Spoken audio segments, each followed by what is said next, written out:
Yo, what's happening, you beautiful savages? Uncle Joey here with my main man, Lee Sayat, for another episode of the Church New Testament. It's July the 1st. The rent is due. Wash your muffler, and let's get out there and make it a beautiful day to be alive. Hey, what's going on? Uncle Joey here. Listen, it's 4th of July weekend. If your dick is malfunctioning, it's time for some Blue Chew, Jack. Blue Chew is the brand you know and love for offering chewable tablets for better sex. Now they're launching something new. You ready? Blue Chew Max combines the active ingredients of Viagra and Cialis into one chewable. You're about to be unstoppable. Listen, if you thought Blue Chew was good, wait till you get the Blue Chew Max. You can get started even without leaving the couch. Sign up at BlueChew.com. Chat with one of their licensed medical providers, and if you're approved, you'll get a prescription within days, delivered to your house. Nobody knows nothing, not even the mailman. And get ready to polish that helmet and sling it, Jack. Make life easier by getting harder and discover your options at BlueChew.com. If you want it medium hard, hard, or fucking bang my head off the stove hard, Blue Chew got you covered. And we got a special deal for our listeners. Try your first month of Blue Chew free. You're sitting there, Joey. Listen, I want the bang her head on the pipe one. Yeah, you sure I can get it for free? Free! When you press in promo code Joey, Joey, just pay a fin for shipping. That's $5. That's it. Nobody knows nothing. That's promo code Joey. Visit BlueChew.com for more details and important safety information. Like, don't eat two of them because you might sink the fucking ship. You know what I'm saying? You might have to drive on the 4th of July. Shit's hanging out. You don't want to do that. But anyway, that's a complete different type of party. I want to thank Blue Chew for sponsoring the podcast and for giving this tremendous offer. So that's promo code Joey when you visit BlueChew.com. Right now, go look at yourself in the mirror and go, beep, beep, beep, beep. I'm ready to sling some dick. Have a great 4th of July. We're back. That's it. Don't forget Blue Chew. It's the summertime. If you're going to sling dick, don't forget Blue Chew. That's all I can tell you. It is Blue Chew, right? Absolutely. All right. Always Blue Chew. Only Blue Chew. Dude, R.I.P. the stairs. This is the last month of the stairs. That's it? That's it. One more month? That's it. What are you going to do with the stuff up there? Burn it? I'm going to try to sell it. Who knows? Who's going to walk up those steps? I don't know. Nobody, right? I'm going to give some stuff to my mom. I'll burn some of it. Who knows? Oh, my God. That's the fucking biggest waste of goddamn money. No, it wasn't. I love living here. You said it the best. It got you here. Yeah. It got you here. And your first apartment, nobody moves in to the Trump Towers the first time, you know. No. You're going to have rats, shit you didn't see. Because when you're excited, the ether. Right. Like, and I know that's what happened to you. You're like, oh, yeah, I'm moving to New York. 4 steps. I could do this shit every day. Fuck you. When you told me, I was like, this motherfucker's out of his bird. Well, he's never walking those steps. And I was correct. Well, you were correct. But this has been the craziest year of my life. Like, I don't know. It's a year anniversary of me breaking up with my last girlfriend. Here we go with a thing. Oh, shit. What? There you go. What happened? What'd I do? Nothing. Just teaching. Just torturing you shit. I feel like I'm walking into a conversation that's already going on. There we go. What do you mean? I don't know. There we go. And it was. I moved to New York thinking like, oh, I'm going to get put. Like, that's why the apartment that I had like an outdoor space. It was nice. I thought I was going to get pussy. And then I meet someone 2 weeks in. That's what happens. And then, yeah. So it's fucking crazy. But it's great. At least you're in a relationship. You're in love. She could bake. Oh, she's pretty. You know, she smells good. Thank you. She's got a nice apartment. You know what I'm saying? Yeah. Right there. Yeah, that is my first apartment in New York. Dude, New York with money is a completely different. Like, they spin the rotating door for you at her place. That's someone's job. Anywhere with money, they take care of you. You know, can you imagine living in New York and struggling right now? Like, 8 people in a 4-bedroom apartment, 2 of them are on the couch. You got 1.5 bathroom. That means at all times, all your bathrooms stink like shit. Oh my God. You have more than, your bathroom's always going to smell like a fucking billy goat. unless somebody sleeps at their girlfriend's or boyfriend's house. Struggling in New York sucks. Dude, I have a friend who I met in LA who's a comic. He survives out here because he's a golf caddy during the day and they give him a free place to live, like the Caddy Shack house. He got home last year. His ceiling was like, it was just like raining in his fucking room. Like all the pipes burst. In LA? In New York. Like the Whoa. house that they give him. I met him when we lived in LA. He moved here to do comedy and he's a caddy. He's a great comic, doing great in the city. But he survives because he has a free place to live because he's a caddy. But everything just burst.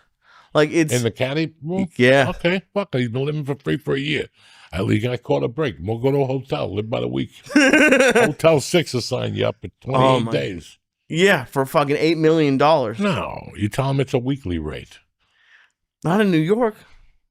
Well, he can't stay in Manhattan, Lee. Right. You know, what the fuck? What are you, crazy? Apparently. In New York. No, he's going to have to go up to fucking the debts of, all the way out there and get a fucking Motel 6. What's the other airport in Long Island? Islip or Islip? Islip, yeah. Welcome to Islip. Fucking guy. Listen, there's no fucking shortcuts. L.A., both of those cities struggling. Sucks dick. I still remember having to shoplift cigarettes and fucking, take a soda from the gas station and shit. Yeah. That's when you have to, the checks would come out at 5 at the Comedy Store. I'd be there at 4:30. Like just whistling and shit. Like, can't wait to get that $75 check. I'm gonna go to Wendy's and get the fuck. Yeah. I love how you knew what time the checks came out. Yeah, the checks were there after 2, from 2 to 5.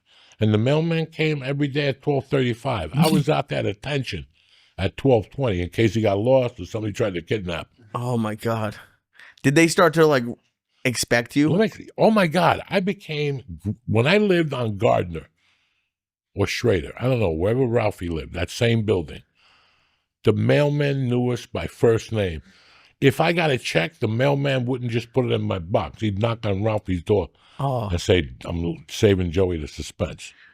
Wait, you were getting mail at Ralphie's house? No, because I was getting mail there. At somebody's house. Somebody in that building, I was getting my mail there. Right. For the longest time. For years, I was getting my mail there. I can't remember whose box it was. It was either Celine's, Gavin's, fucking Jody's. It could have been Ralphie's. Right. So I would be there. I knew them, and he was Filipino. So I knew his schedule. That's amazing. You think I'm fucking kidding you? He would tell me when he wasn't going to be there the next week. Like, I'm going on vacation, poop, poop, poop. I will not be here, so the other guy come late, so just to let you know. But I'd be fucking waiting there.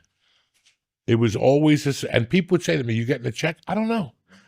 But if you're not out here, you won't get dick, right or wrong. If I didn't get a check, then I had to go hustle.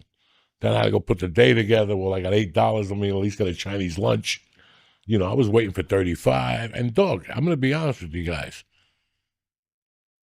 A lot of times I wasn't getting a check, and a check would come from something I didn't even expect. How good does that feel when you get a surprise check? Oh, my God. I still remember being broke, and I had to get a plane ticket.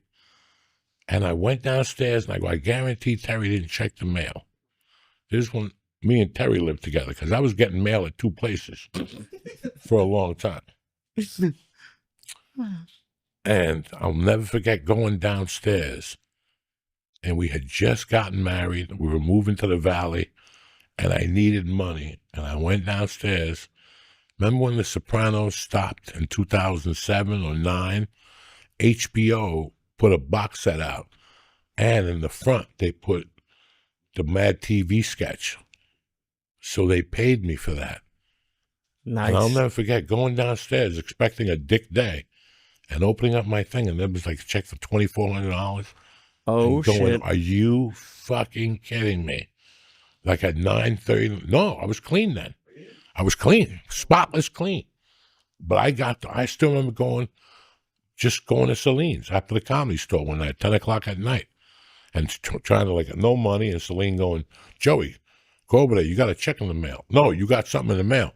And I went over there. There was a letter that was already open, and it was the that dude that became a comedian, they took all his movies away. He used to have a reality show on Fox, and I did the episode 4. I played a pizza guy. Jamie Kennedy? Yes, Jamie Kennedy Experiment. Oh, shit, okay. I did episode 4 or 5 or some stupid shit. That must have been a while ago. I remember that show. Dog, that was 2001 or 2. Jesus. The show was a hit. Right. But they couldn't shoot the episodes fast enough. So they kept re-showing mine. Nice. And I'll never forget, at 10 o'clock at night, I'm like, man, the night's done. It looks like I'm going home. And Celine's like, go over there. There's something over there for you. And it came open. I remember going in there. It was 2 checks for $650 a day's pay. And I ran to the fucking check cashing place by my old house in Hollywood. Right. I basically ran up there because I thought they closed. They didn't. They were open 24 hours. I was pissed. That you run? Yeah, because I had to catch the coke dealer. He closed at 1, so I ran over there. But I got my checks cashed. But that's great. You know, even now, like my residual checks, like when I look at, my wife doesn't deposit 1 anymore. She waits till I get 10 of them. Okay. And she deposits all 10 of them at once. And I wish I could read you guys the amounts I get. You would die. Like it starts like at 1 penny, 3 pennies, 18 cents, $92. Then it goes back to $4.21, $5.18, $320, 28 cents, 22 cents. Like, so if 10 checks come, 2 of them will be worth catching. There's 3 of them that my wife will sit there and look at and go, why would they send you a check for this fucking amount? I was just gonna ask, like the stamp makes it not even worth it. Why not just direct deposit into your account? I'm at a point in my life where I get them every fucking day. Yeah. I get them every day for a show I did 30 fucking years ago. Now they air it in Japan. And they send me like, those are the good ones. When you get the white envelope with the red paperwork. Oh, snap. That's when you're like, oh shit. What's the red paperwork? The red paperwork is international and shit. Ray Poupon and shit. Do they pay you even though you're not talking? Like, do they dub over you? Yeah, they dub over you, but they show you. They still pay you? Those checks are 21 cents. when I open those up, I'm like, what, bitches? You open them up, 21. The other day I had I'm not lying to you. I must have got 9 checks. My wife deposited them one day last week because I just put them on the thing when I get them. Right. And then I go to sag.org. You go to sagafter.org, and they'll tell you what's coming, the date it's coming, and what's in process. So, dog, when I had nothing, I lived on that website. Just hitting refresh all day. Every Sunday at 6 o'clock, they refreshed it. Okay, so they would start on Sunday at 6 o'clock, and it would tell you when your checks were going to be there, when they were going to get mailed out. So on those days, I already had that money spent. George, I'm coming over at 1 to pick up an 8th.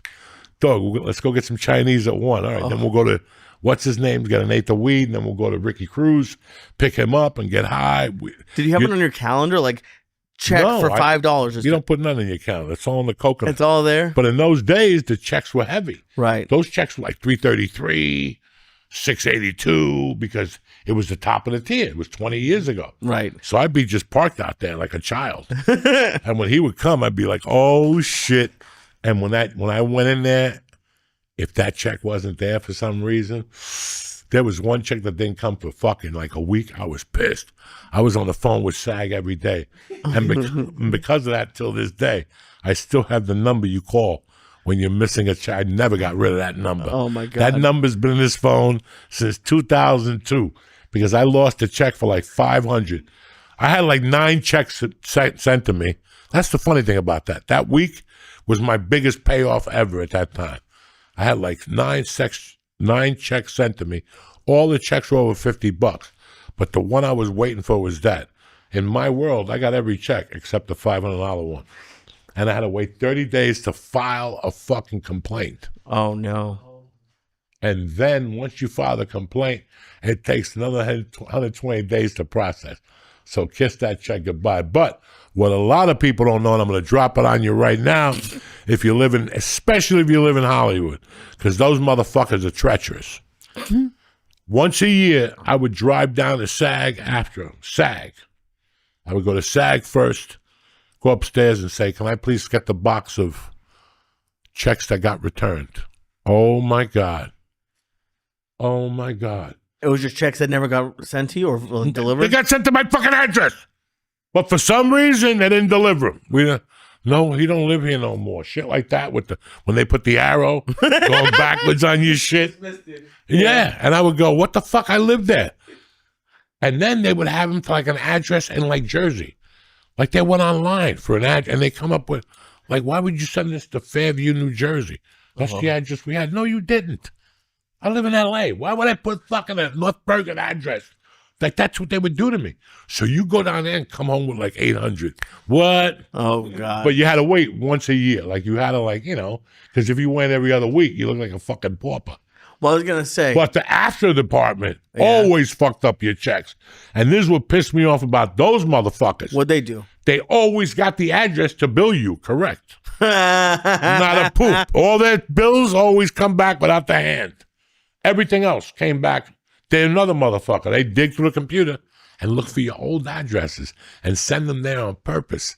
So, because after 90 days, the check is null and void. You think it's a scam? Dude, I wouldn't be surprised. Who do you think you're dealing with? Joy Bananas? I finally had to figure, when you're broke, you figure that type of shit out. You're like, how come they didn't lose any other check but my big one for 120 fucking days? Maybe the production company, who the fuck is, but the production company has to send a check to SAG. SAG recuts the check and sends it to you. Are you serious? Yeah. Very seldom do you get a check from the production. Every once in a while. Those are the mistakes I would get. Checks from production companies that would send them to you. And dog, when you're broke, you know all the protocols. So when you do a commercial, you got to check within 30 days. They suck dick. But if you do a TV or a film, you should be getting your money in 10 days. Whoa. So now you signed the paperwork and you gave the control of your agency to take that check. Well, guess what they're going to do? They're going to deposit and tell you they never got dick. I would have the producers on the other line and go, listen, before you say what you're going to say, I want you to think about what you're going to say. Mm-hmm.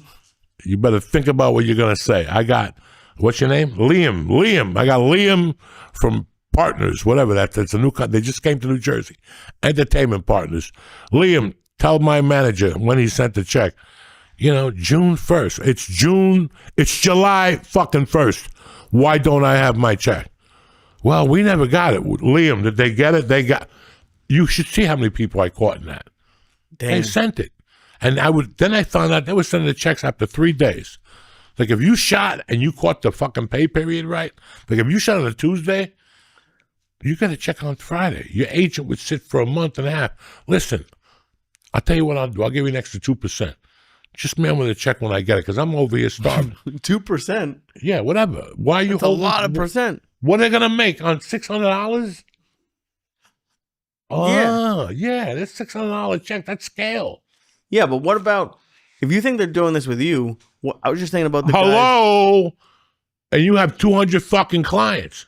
What about the people who are on like those shows that are on for 10, 20 years? If you're getting these kind of checks, they must be getting 50 checks a day. Like those people who are on movies or shows forever. Yes. Holy shit. It's a fucking scam. It's a fucking scam. Yeah. There was a part 15 years ago where I went to this agency, and one day I would sit on SAG every fucking Sunday. 6 o'clock. I don't give a fuck what's going on. You got a computer? Yeah. Okay. 6:01, I'm on SAG. I would see like 20 checks came. So I call SAG, and I'm like, hey, my ID number, date of birth, whatever the fuck you need, address. You sent those checks to me, but I haven't gotten one of them. They're like, hold on. And they were like, no, we sent them to your agent. And I go, why would you do that? And they go, because they have a release. I ran to that agent, and I go, dog, where's my money? And they're like, what money? And I go, let's go to the computer, this money. And they're like, oh, yeah, we take that, and we take 10%. And I go, You didn't book that. Oh, no. You didn't book that. I'll take you to fucking court right now. You better undo that. Well, you signed the agreement. I don't give a fuck what I signed. How can you take commission on a job you never fucking booked? How did they even get a check for something they didn't book? That's crazy. They took that thing when I signed on with them. Right. Whatever I was signing, they took and sent it to fucking SAG. Jesus. And I called my lawyer, and he goes, no. They put that in after the paper. Because I always run that shit by my lawyer at the time. Always. You know, the guy from Goonies. Fucking Ralphie's lawyer. Oh, they added something to your contract after you signed it? They would send that paperwork in. They would forge it. Look, these motherfuckers, you got to watch your paper like a motherfucker. People think it's just, And you see Jay-Z jumping up and down in Paris. Even that guy's got to watch his money. Yeah. You know, I don't care what level of entertainment you are or whatever. You have to watch your fucking paper constantly. And that's so sad for a guy like me who's like hoping one day to have an agent. Is that like there's people like there's Look, that every fucking year, three agents and 2 managers go to jail. Every fucking year. If you look closely, we know somebody who threw his manager in fucking jail, Nick Turturro. Damn. That motherfucker was taking everything. Everything, because they become your personal managers, and they're like, okay, I'll handle everything. And you're like, oh, yeah, the spotlight is great. And meanwhile, they're eating lobster tails. And yeah. Like, are you talking about like paying their regular bills? I don't understand that at all. How hard is it to set auto pay? You are so fucking tied up as an entertainer. There's a lot of people who are in comedy or acting or music that listen to this. There's a level that you get to, it's $60,000 a year. People are going to try to rob you at every, you know, it's like I feel bad for like, what about the guy caught that was my Apple guy? Oh, yeah. Remember with the missing hand? Mm-hmm. This motherfucker, no wonder he had a missing hand. Somebody cut it off from stealing. Oh, no. We had to take him to court. For what he settled for, it was like, he was just, but I could feel it because when we didn't have the podcast, the numbers were great. And all of a sudden, the podcast booming, everything's selling except my CDs. Are you fucking stupid? And we kept asking him, oh, no. Sales have been down. I do Rogan. I remember those days. That first album I did live at fucking the Three Aces. Yeah, Do you 3 remember clubs. that? I remember nobody even fucking talked to me back then. I'd done the longest show. I had this dude talk me into doing a CD for his company. I put that thing on Apple. I think I sold 3 of them in 5 years. I swear to God. One night, I'm having dinner in Vegas, and my text goes off, and it's that guy. And he goes, I'm sending you a check for $1,900. And I fucking got up and called him. I go, what are you talking about? And your checks are always $9, $8.50. And he goes, I don't know. You did something, and all your CDs sold out or something. Whoa. I'd gone on Rogan. Oh, okay. Every time you went on those shows in those days, they bought everything. And he kept, so after that, I went on Rogan 25,000 times. And he's telling me, oh, you just sold 3 CDs. So I signed with that dude, and I said, look into that. This motherfucker came back and goes, dog, this motherfucker. No wonder he's got a missing hand. That's and I crazy. could tell because he started dating a young girl. And when I met him, he had like a shitty car. And when I met him the second time, he had a convertible Audi. Don't go from a shitty car to an Audi. Yeah, you don't go from a shitty car to a convertible Audi. So I knew something was not right. And then the chick broke his heart. And he went deep.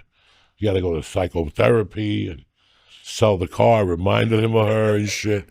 I wish I was lying to you guys. It was not good. Was he stealing the money to pay for stuff for the girl? I think he was just stealing the money to impress the girl. And you're gonna get that a lot. I was with an agency once that he didn't rob me, but there was an agent that seemed very nice. And one day I heard they took him out of there with handcuffs. He was, there's 1,000 ways to rob a client. And what do you think? Do you think it's just so easy for them that they're never going to notice? It's just too much temptation. Okay, you sign with a manager. Right. And the guy sells you on, we take care of everything. Okay. We get your plane tickets, hotels, rental cars. You give me a card. 3 years, nothing ever happens. Then one day they get an assistant. You know? Right. Okay. Now he's got access to your cards. Now you're seeing bowling, $89. You haven't bowled since high school. You know what I'm saying? Like shit like that. That's how it starts. And if they get away with bowling once or twice, then they'll take her for dinner. And then they'll take her for another dinner. And then next thing you know, you're financing plane tickets to Alaska. It's never happened to me. But it's happened to 3 or 4 comics I know. Well, is that because you have your wife, like, to help you in a lot of ways that maybe some other comics don't? That taught me that I would book my own plane tickets, even today. The plane tickets, yeah. Even today, I still look at my own plane tickets and book them. Even today, I do all that shit. And obviously I don't have the heart to go, Lee, do me a favor, get me a plane. And then you have to call me back and go, well, there's a 7:30, a 9:30, and an 11:30. All right, what time do we get back? Sunday, and then you call me back. Well, the 7:30 is not available. I can't do that as a human being. That's just stupidity. And is it really? That's just stupidity. I can't do that. Go back and forth to a fucking stupid fucking plane ticket. It takes longer. Open it up. It takes a lot longer. And then, it takes too much of my time. That's why people say to me, how come you never got an assistant? Because by the time I taught you the method, you're going to have a fucking heart attack. Because there's no method. It's just hustling. It's just get on the computer, do this. You're looking at dates. You got to check the hotel to see if they got a midnight room service. That's the first thing I look at. When we go to Boston and shit, you got to have something for me to eat. How many times you go back to a hotel? You're starving. They got potato chips. They know for anything. Even nice hotels have nothing. Forget it. I want to see the menu. I want to see the late night menu. It's always going to have a stupid fucking cheeseburger. You know that. They're always going to have a warm chocolate chip cookie, which I don't know why I would just get one cookie. Tell me I got a bags of Chips Ahoy for the small 20. Bring it up. Bring it up. Why you know what I'm saying? Like, wait till somebody opens up one of those hotels that you fucking pick your own midnight menu, like a prison menu. You send them at 11. You look at your remote, what's coming on? The Twilight Zone, fucking Eyes Wide Shut. Right. I'm up till 4. Fuck it. Okay, let me get a salami sandwich with bologna and fucking American cheese, lettuce, mustard. Put the mayonnaise under the fucking whatever, because I want the mustard on the salami. You know, and you sit there like Norton eating fucking. And you know what, guys? I swear to my mercy, 9 out of 10 times I don't eat, but I just want to know if I can't sleep and I roll a joint and I go downstairs at 2 a.m. When I go down to smoke that joint, I'm thinking about that. I already looked at the menu. I already know what I'm going to order. This is just kicking up those taste buds a little bit. You know what I'm saying? Dude, I know. I mean, you haven't been on the road that much in the last year or so, but I've been out and not at shitty hotels. Even if they have restaurants, they're not usually open all night. There's almost nothing. That's what I'm fucking saying to you. That's why I'd rather pick a hotel that has a late night. Right, no, I what am I talking to my fucking self here? No, I know that's what you want, but I don't know how many of them you're gonna find. Plus, you're not gonna find a lot. It's a W, Four Seasons, right? Maybe a Marriott, but you gotta look at the fine print with the other hotels because they'll throw curveballs at you. What do they do? It's like frozen pizza and shit like that. We have pizza, we have burritos. And you're like, oh, and then you get there. But let me tell you something. If there's anything I miss from LA, it's a lot of food, but I could go for 2 of those frozen burritos from the bodega, 2 of those bean and cheese motherfuckers late at night. You mean 7-Eleven? What are you talking about? Not 7-Eleven, like one of those Mexican places. They had those little frozen burritos. I didn't know they had those. Fuck yeah. Even the fucking fruit, like the little, yeah. Yeah? A little meat, a little fucking, I would never do the pork, I ain't gonna lie to you. But it's so crazy how, as a comic, as an entertainer, you think, wow, once I get up there, my life's going to ease up. Fuck you. You got to work harder. You got to keep your eyes more open. You got to watch more shit. And that's where the mental stress comes from. It's not just writing jokes anymore. Right. You know, when that agent calls you and says, hey, how you doing? Good. Listen, I got a great date for you. July 24th, 25th, and 26th. And you're like, okay. And you take it. And you get there and it's like, man, you should have been here last weekend. People were everywhere. This is Black Biker and Midget Parade weekend. And you're like, ooh. No one comes out you know that what I'm weekend. saying? Why did I come here? And then you don't know, so you don't even go, hold on 1 second.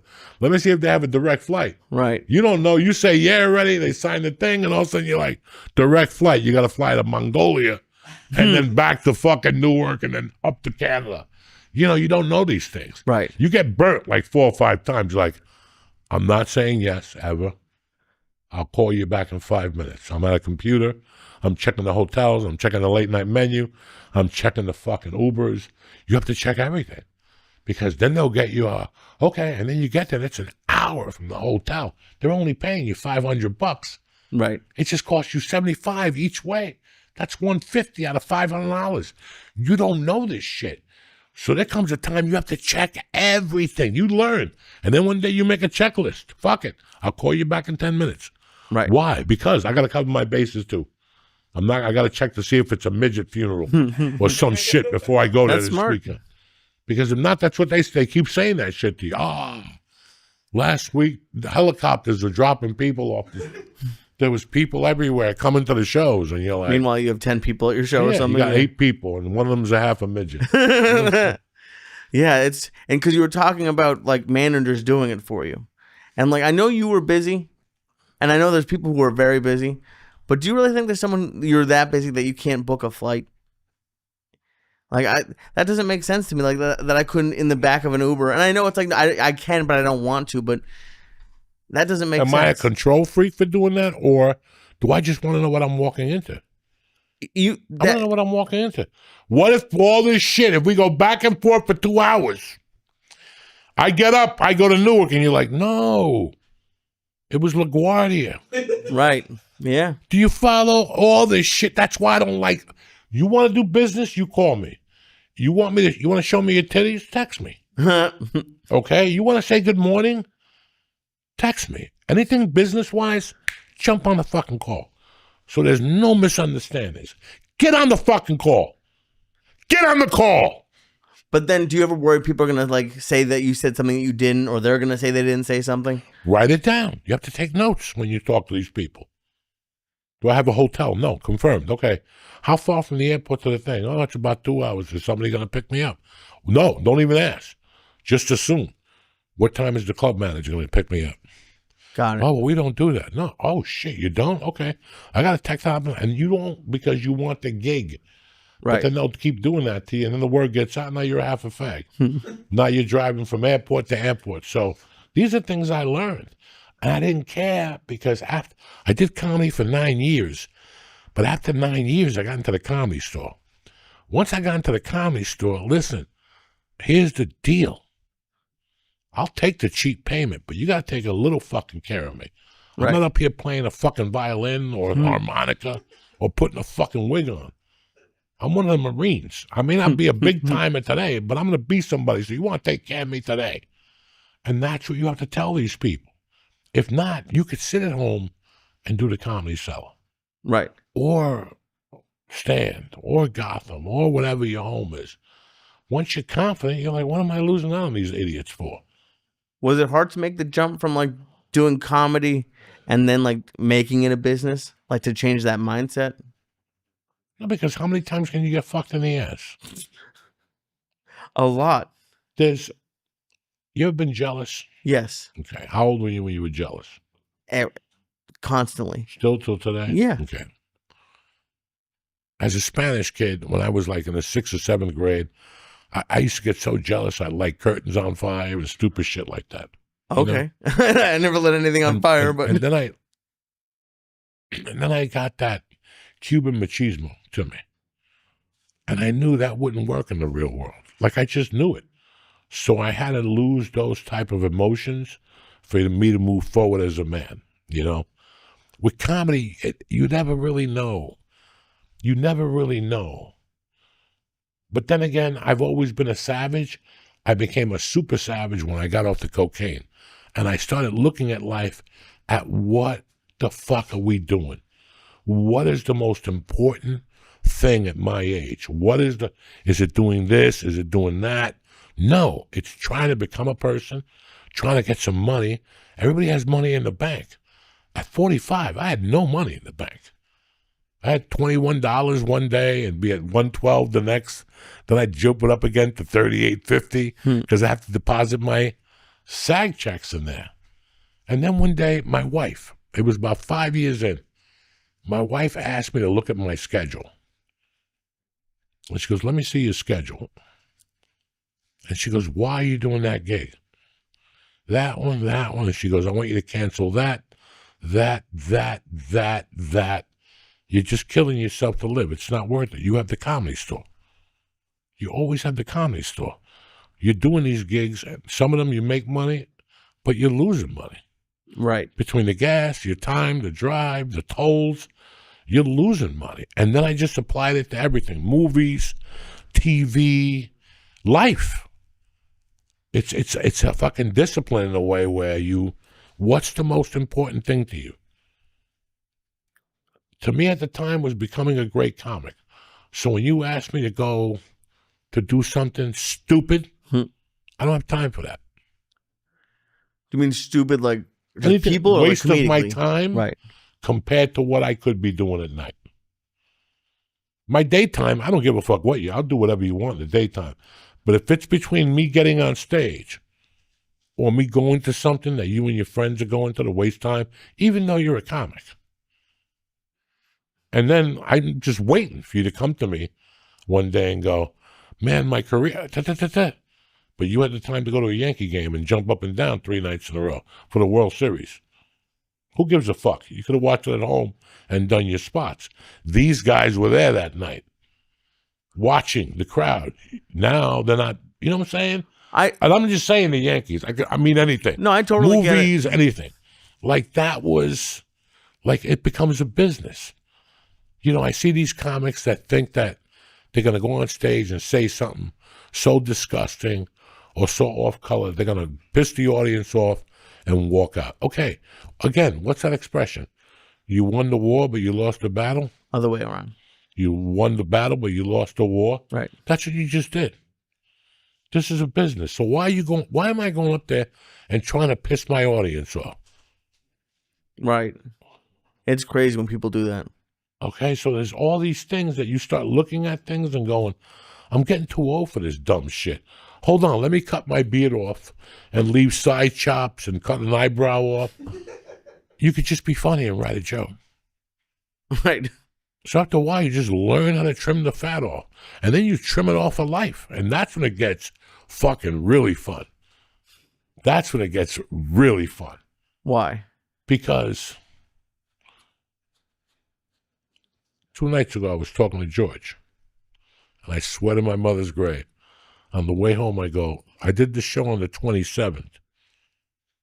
And today's the 29th. I'm 62 years old, and I'm like, the rent is due. 62. I don't even pay rent. I pay state taxes. But in my mind, in my fucking mentality, it's Saturday night. The rent is due. I swear to God, it was between me watching the UFC. That's how my mentality is. Like, I was like, I got time to watch this shit. But I'm like, yeah, I got paid last night. Do you know what I'm saying? But in my mind today, I'm like, tomorrow the rent is due. Chop, chop, motherfucker, because Friday's the 4th. And that means it's a double banger. It's like Christmas and New Year's. You ain't got time. You ain't got time to bleed, bitch. Do you know what I'm saying? I mean, that's the truth. And George is talking to me about something. I go, rent is due on Tuesday, George, right? And the conversation ended. That's it. That's all we need to talk about right now. The rent is due. You got the Yankees or not? You got the Red Sox? You got the over? Because everything else is nonsense. Everything else is nonsense. But like, what? And I'm not saying I disagree with you. But when you say that to people, I know people will say to you, yeah, but you got to live life. You got to go to a Yankee game. Good. Let me know. Let me know when you're paying your minimum payment on your credit card and you could have been doing something. Because there's nothing worse. I'm dealing with somebody right now who had a huge opportunity to do a ton of things, you know, and he's crying now. He's crying a lot because he wasted time. And there's nothing like wasting fucking time. Okay? There's nothing, and there's nothing worse than being my age and going, oh, fuck, I should have took that job in 92. Right now I'm starving because I didn't take that job in 92. I made a mistake 30 years ago that I'm suffering for right now. And we all think we're cute. Yeah, I got a couple thousand in the bank. I'm going to take a couple days off, buy some drinks, get a hat, make believe I'm somebody I'm fucking not. And you come back and what happens? Your car explodes. Your fucking car explodes. Or you lose the job. There goes and you lost your job because you can't get to you can't get there unless you got a fucking Chinese guy that you're going to whip in a rickshaw. Do you know what I'm saying? Right. So now you're like, that shit, bro, I still think of shit. That's why I take these fucking gigs. Because I don't want to be 65 and Mercy can't have a bicycle. And I'm like, fuck. They offered me Atlantic City, but I had an ego. There ain't no ego when you got a kid. Right. There ain't no ego. You'd have to fuck up pretty bad for Mercy not to be able to get a bike. How many times you go to a strip club and half those women's are fucking moms? They got a stretch mark. They got a half a titty. The drug dealer father stabbed them. They're there selling that ass.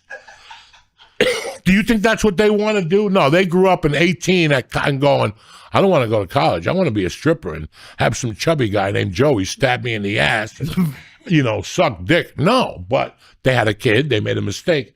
And now they got to make two mistakes. Got it. You're already fucked up with the kid. You let some guy, ratio, and now he's nowhere to be found. This little fuck. You know what I'm saying? He went back to Saudi Arabia, wherever the fuck. Horatius from Saudi Arabia? ICE took him. I don't fucking know. With your luck, ICE will take you back. You fall in love and everything is great. You meet at Hudson County Park to eat corn. And all of a sudden, ICE is selling it to you and shit over there. Dude, you have a whole life invented for this couple. That's ICE selling corn over at Hudson County right now. Oh. I drove by. They got a little net. They're hidden.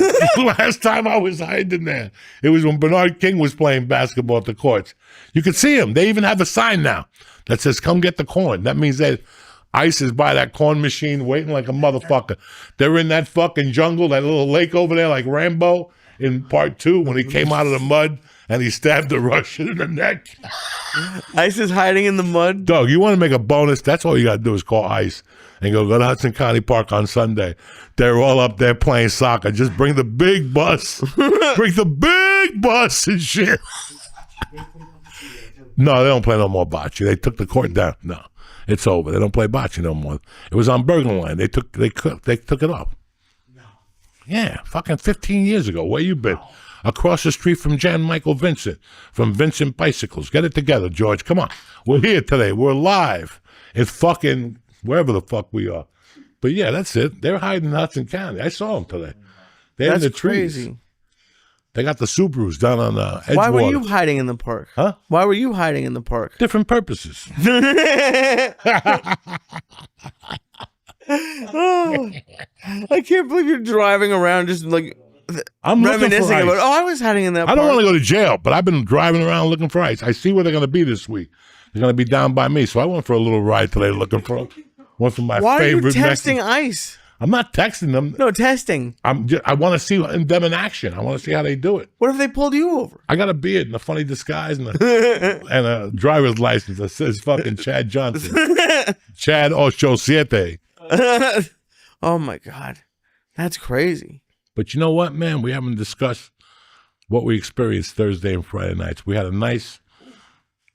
Listen, man, I didn't have the set I wanted to have. But everything else was so fucking great. Our families met. We had 8 different families there, 22 different generations. It was just... I would have had food if I would have known. I would have had nice catered afterwards, some ziti. Next time, now we know. What a fucking great theater. Dude, you did really greatly. Well, I appreciate it. I didn't feel like I had the set. Because let's back up for people who don't know. You did Prudential. Well, Thursday we always have a great time at the dojo. NJ Pack. We did the dojo Thursday as a walnut with warm up. Yeah. a walnut, a warm up, which is always, it's a great little room. Oh, yeah. You know, everybody has a good time. He puts out food.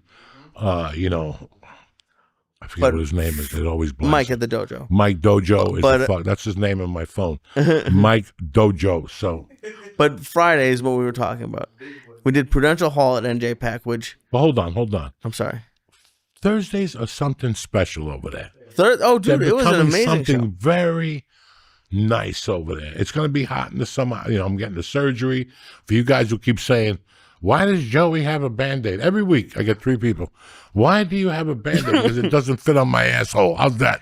I got an extra Band-Aid. I got to no, because I got a fucking thing in my ear. So tomorrow, July 1st, they're going to rip it out, shoot Botox in my ear to kill the hair underneath that's all infected.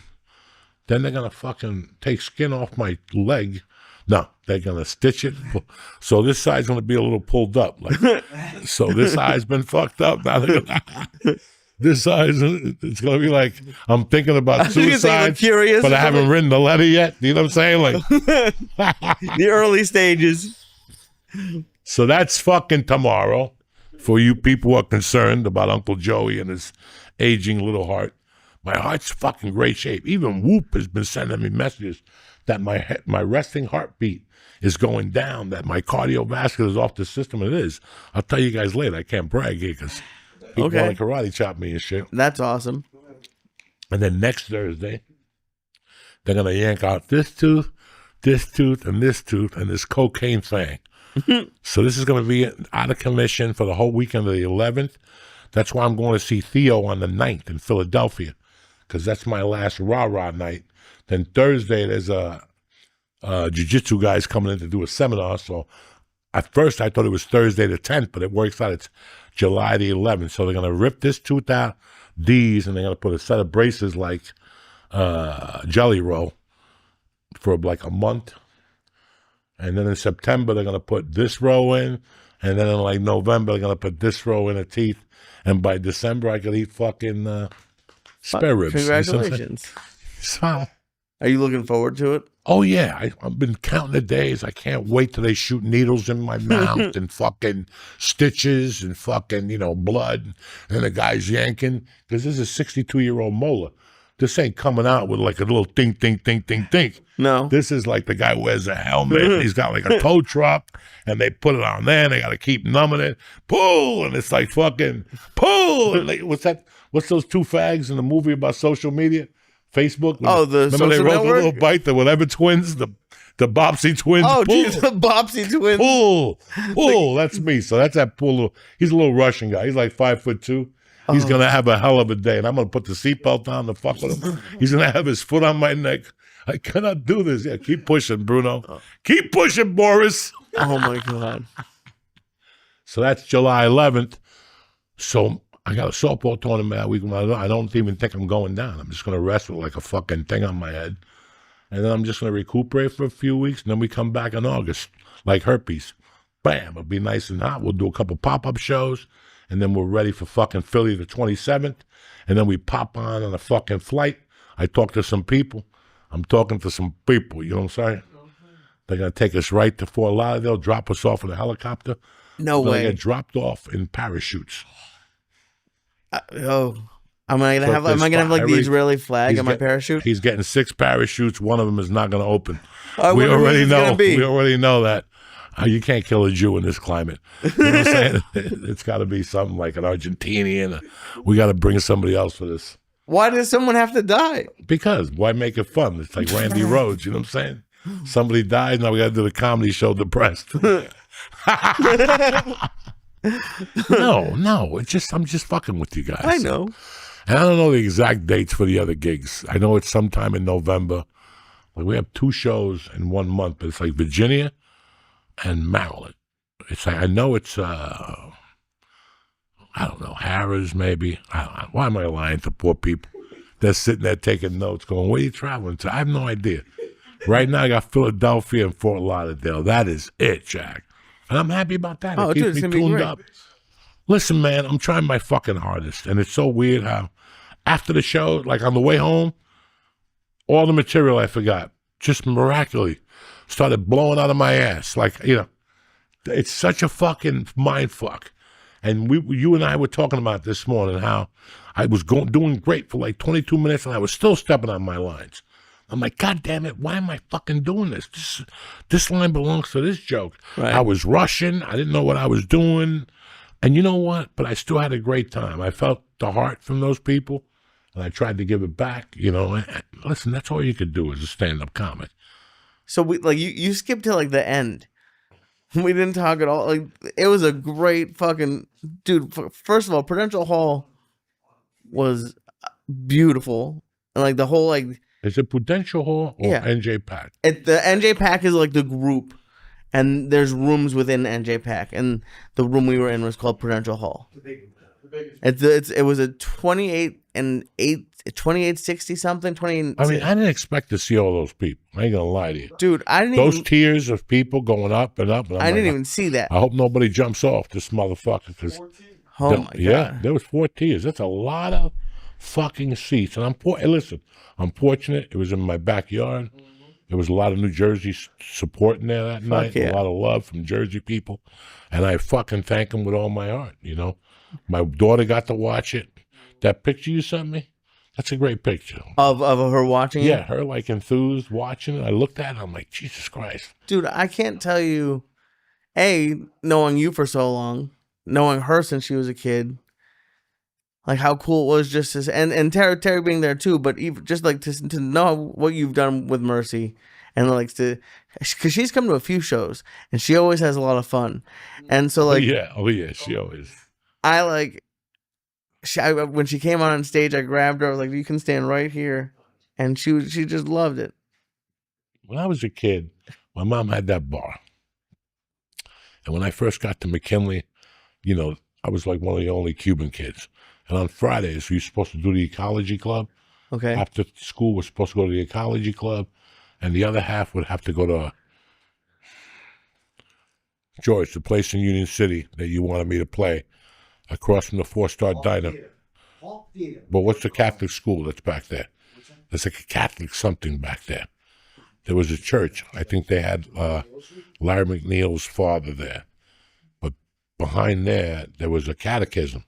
So either you had to go to that or ecology class. What were we talking about here? I forget. Oh, so on Fridays, I would go to my mother's bar after catechism, and I would always bring 3 kids.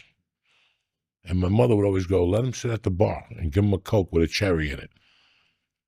I still talk to 2 of those kids today. And every time at the end of the conversation, they're like, dog, I still remember going up to your mother's bar and sit at the bar with grown people and feeling like an adult for fucking 10 minutes. Yeah. I remember walking out of there and going home. Dean LaPrete told me he went home. He used to go home and beat up his brother because he goes, just out of fucking principle. I would go home and light him up because I felt like a man.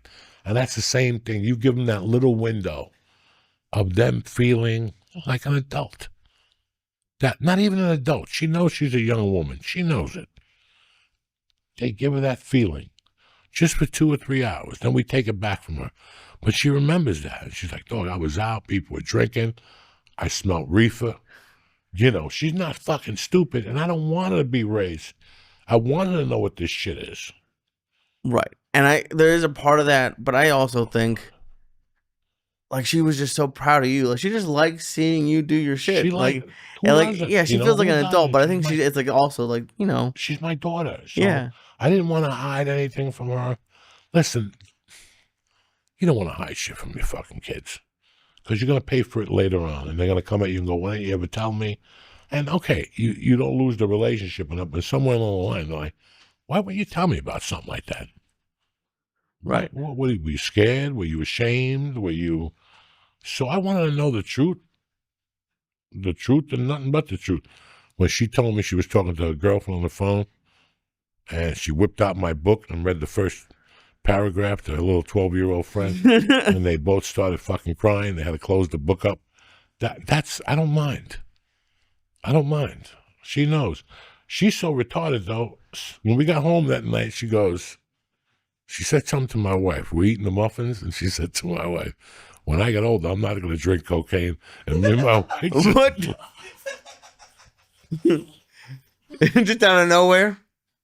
That's fantastic. She's like, yeah, when I get old, I'm never going to drink cocaine. And we're like, okay then. Drink cocaine. You know what I'm saying? What do you say to that? They took something from it. From what? They just, I'm going to tell you the creepiest story, guys. I never told none of you motherfuckers. I went to PS 166, but around the corner, when I was growing up, was PAL. Right on 88th Street in Amsterdam. And you signed up. And some of them taught you how to box. You shot pool. They taught you how to smoke cigarettes. Didn't matter if you were 5 or 6. But one of the earliest things they did was they took us to a trip to the police station. This is when they cared about the kids in the precinct. And what they did was they showed you what a cop did, so as you got older, you were their friend. Why don't they do that today? To save fucking $10? Do they not do that anymore? No. Why would they bring a kid to a police station and show them what happens when you go to jail and let them get fingerprinted, Yeah. put them in the fucking holding tank, give them a holding lunch with the old salami Oh, I didn't get a when lunch. they're 6 or 7, and then let them ask stupid fucking questions. You don't want to scare them straight, but we were so young and the world was different, they let you shoot a 22 No, they did not. into a fucking target, and you took the target shit. home with you. Dog, I'll never forget this shit. They also gave you like a junior G-man badge, but they also did a thing about drugs. And at the time, I knew my godfather smoked weed. And, they're like, if you know anybody who smokes pot, turn them in. And I'm like, I'm fucking turning my godfather. Are you fucking kidding me? So I went home with my mom. I showed my mom the fingerprints and shit. She goes, what'd they teach you? Like, I talked about drugs and pot. And she goes, did you say anything? I go, no. And like 2 days later, that bitch showed up with a fucking baggage. And she had coke, she had weed, she had pills, and a little bit of brown heroin. And she goes, this is what they look like if you want to know, just so you know. Just so nobody else can tell you otherwise. This is what it looks like. If you have any questions, ask them now. And I was like, no. And she took them away, and that was it. But it took that, because I was going to be at a bar all the time with her. She owned the bar. So she didn't want you sitting there fucking like a goofball, because you hear things. Unless you're deaf as a child. Right. You hear things. You hear, little things. As you get older, they talk without the door being closed. They do certain things, and now you hear things, and now you can't explain them in your head. Especially with like the internet these days, you can't really hide anything from kids. No, and you got to listen. When that little girl told me that she knew about my other daughter, when she told my wife fucking ran upstairs and called me right away. And she said she's known for 3 or 4 years, 5 years, and never said nothing. Did she just save it for like the right moment? That's even the creepiest thing I've ever heard in my life. That's fantastic. And I asked her. She said, I heard you on the phone one time. And I went online and looked it up, and there she was. And I've been to places where people pop up the picture, and they'll go, is that Mercy? And I'll just look at them and go, no. That's a little girl I bumped into 20 years ago. And she would sit there and see that picture. For her not to say nothing. So she knows, and I wanted her to know. Why are you hiding this shit from your kids for? I can't tell her everything. Like, I'm not going to show her a fucking dildo. She's 12. I mean, on the way home, I asked her if she wanted to go to the strip club. No, on the way home from what? The show? Yeah, I've asked her both nights. You want to listen? I know the bartender. I'll give her $50. Just go in there, look around, look at the women, and decide right now what you want to do with your life. And she was like, Dad, I already know what they do at a strip club. That's what kids remember. They're not going to remember all the other shit. They remember shit like that. When they're at a bar and their stupid friends, like my dad once smoked a vapor. Listen, you know what I'm saying? Let me tell you about this motherfucker I lived with. And that's where they, talk their shit. Yeah. Nobody wants a dad that's a fag. You know what I'm saying? Nobody wants a dad that's a fag. What'd your dad do? He played with Legos? Yeah. You know, he was a dad. Did he ever bang mom? Did you ever see your mom come out of the bedroom with a wig all turned around? I told Mercy like 2 years ago, I go, Mercy, you think I should give mommy some loving tonight? And she goes, as long as I don't have a sibling the next day. Oh my God. That's wild. Yeah, dog, I'm not in that because the world is quick and you don't want your kid getting fought. I remember being a kid and people telling me, do you come yet? And I'm like 7. And they're like, you don't come yet? And I'm like, no, what is that? And they're like, stuff comes out of your dick. You can write your name on it. For years, that fucked with me. I'm like, I can't wait to be 13 to write and come my name on the wall. I couldn't even write a letter. You know what I'm saying? Yeah, disgusting. But this is the shit older kids tell you. And now you believe that shit. Oh, yeah. Especially and now you got to say it one day in front when you're 13. Yeah, I came on the wall and everybody looks at you like, shut the fuck up, you idiot. And now, next thing you know, you're on the B team. You know what I'm saying? Right. They move you down. Listen, you can hang out with us no more till you get your shit together. Sent down to the minors. That's it. Holy shit. It's tough, man, but. And do you see her, like, not falling for shit her friends are falling for? Like, do you see, like, the fruits of your labors? Yes and no. Yes, she won't listen to me. Like when I start going off, like she watches Friends and she knows I hate that fucking show. So anytime I can piss on Friends, I'll do it and she just shakes her head. But she won't quit watching Friends.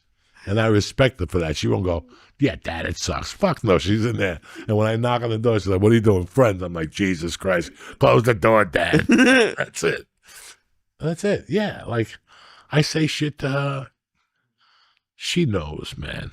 They all know. We all knew our parents did creepy things. We might not even remember. You know your dad was a creepazoid. That motherfucker had Playboys in the basement. He hid them inside pizza cans and shit. But I didn't know back then. But like now, I like you put looking it together. back. I remember smelling weed through the heating vents. That's it. You didn't see none of his pornography collection? None of his little boy collection or nothing? You didn't see his little fucking his little Diddy collection? There was no Diddy collection. But yeah, there were some VHS tapes. Yeah, everybody. That's it. Did you ever pop one in? Of course. I would rewind it back to where it was. Did you get a Woody and stuff? Your face get all red and shit? The red face probably, but my face is usually red. But I have no idea. Yeah, it was my introduction to it was VHS tapes. That's why I don't like. I'm always home when she gets home from school.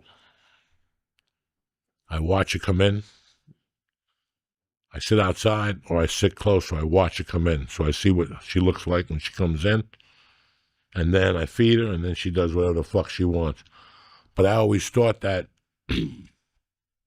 my worst times when I would come home and look around, the shit you found. That's the worst thing for a kid. I used to find the creepiest things, you know, and then go, what the fuck? And then it's your fault for looking. But like, do you also monitor like what she does online? Like, do you see her history and stuff? My mother does more than monitoring online. My mother does. I don't know what I'm doing. Right, but someone's looking at it. But I fucking talk to her a lot. And I talk to her about the video games. Has anybody spoken to you? She's already told me about a situation that happened to her. So we're good. We're good. Okay. There. We're good. You know, I don't know what I'm doing on there. I don't even, she plays Roadblocks. Yeah, that can get creepy. One of those. I don't know. I don't even know if it's Roadblocks. Yeah. She does one of them. And they're all creepy. But we know a guy. Remember you met him, the guy in LA that made games. So before she downloads a game, my wife calls him. And he'll tell my wife whether the game is good for her to watch or shitty for her to watch. It's a fucking great deal, so. Nice. That's awesome. It was great. It was great to see Terry, too. It was just, she was so happy. And yeah, the show was awesome.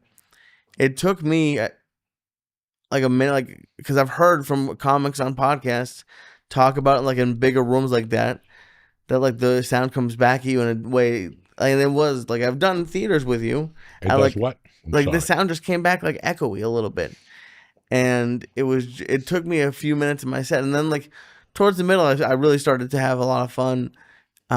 You got loose. Yeah. To see a lot of people like that.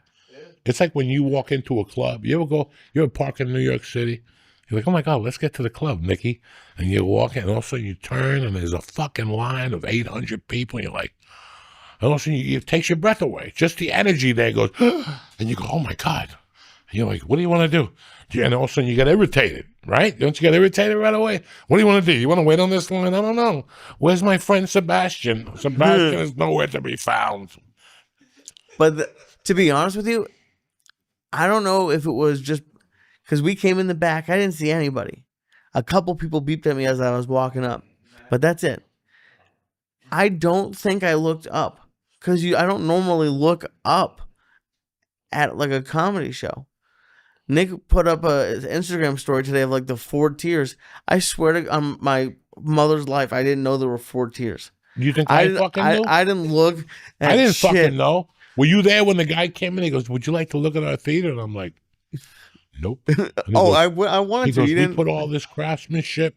He goes, you want all this craftsmanship? I go, I don't want to shit my pants. If I go out there now, I start judging. And what's that called? Where you right. Yeah, you don't need to see shit. You just got to be funny. Right. You want to see something? Like Cubans say, no, veas el culo. But it was so cool. Like, yeah, everyone there was so cool. All that, listen, when I spoke to Lee this morning, we spoke at about 9:30. I had an appointment at 10:30. And we spoke about all the variables. We spoke about, I forgot the material, the sound, the feedback. There was some other thing we discussed. And at the end of the day, I just wasn't prepared. Do you know what I'm saying? Like it was 2 weeks. I had done a set the night before. I was still going to come up with like 20 new minutes of material. Obviously, it didn't fucking work. I had to substitute to the B shit. But at the end of the day, I hate when comics say that.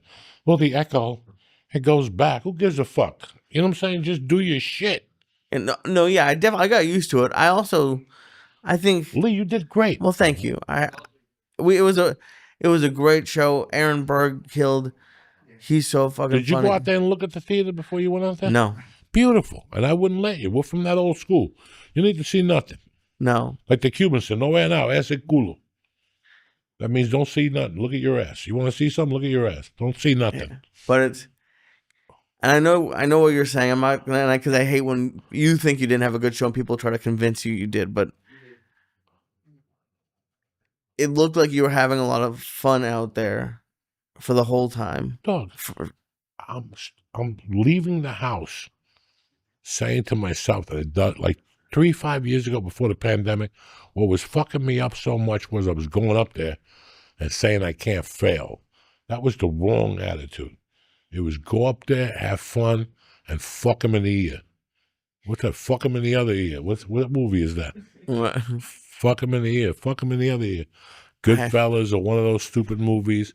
My point is that stand-up is about going up there, eating an edible, smoking some dope, whatever sets you loose. If it's a cocktail, if it's... What? Goodfellas. That's really a line from Goodfellas? Yeah. I thought that was a joke. You know, I mean, guys, stand up at the end of the day. You're supposed to go up there, going like... I mean, the true attitude, if you're getting more than $100 a show for doing an hour, right? Let's say you're getting $300 a show for doing an hour.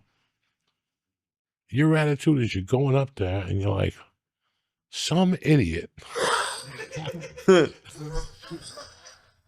I mean, that's the joke.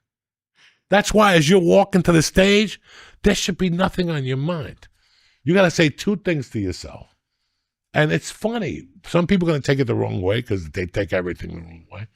But like when you're getting $500 a show on a Tuesday or whatever, you're like, this fucking idiot.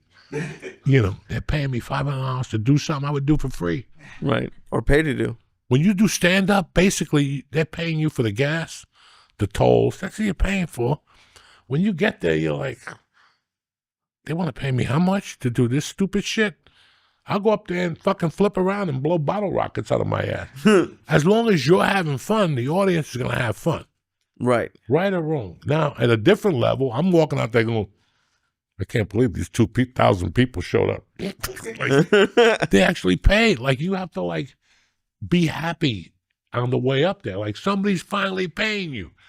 For 18 years, you had to bring 4 people, an organ player, go up at midnight, wait a year for a check. You know what I'm saying? And now, for once, what do you have to be fucking sad about? And I think that sometimes with comedy or in life, it's how you look at the situation. Because I was the king of that shit. It's how I used to go to the doctor scared. I'm going to get a needle in my arm. On the whole way there, you're just building up fear and anxiety.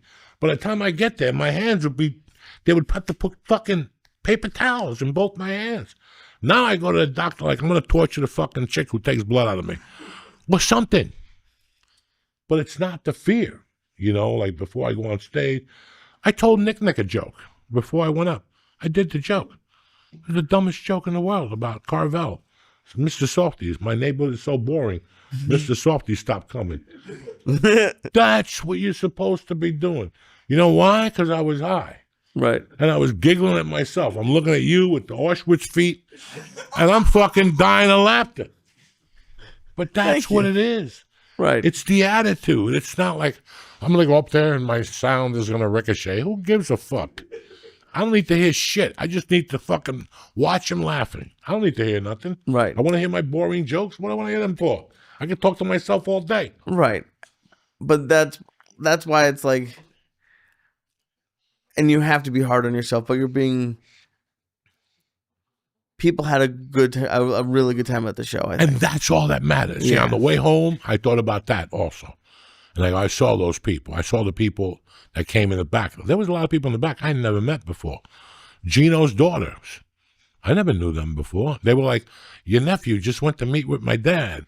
And I'm like, he's here. And I showed him to him. I don't know if you saw them. I never met these people before, but I could see the look on their face. My friend Gabby, her niece came. I thought the tickets were for her. And she goes, no, I have to give him my license. So she gave the niece her license. They let her in. I didn't know a lot of those people. But I could see that they were happy. Gabby's called me 3 fucking times and said, she went backstage, Joe. You let her in? I go, yeah, those are the passes. You know, so that's what you look at.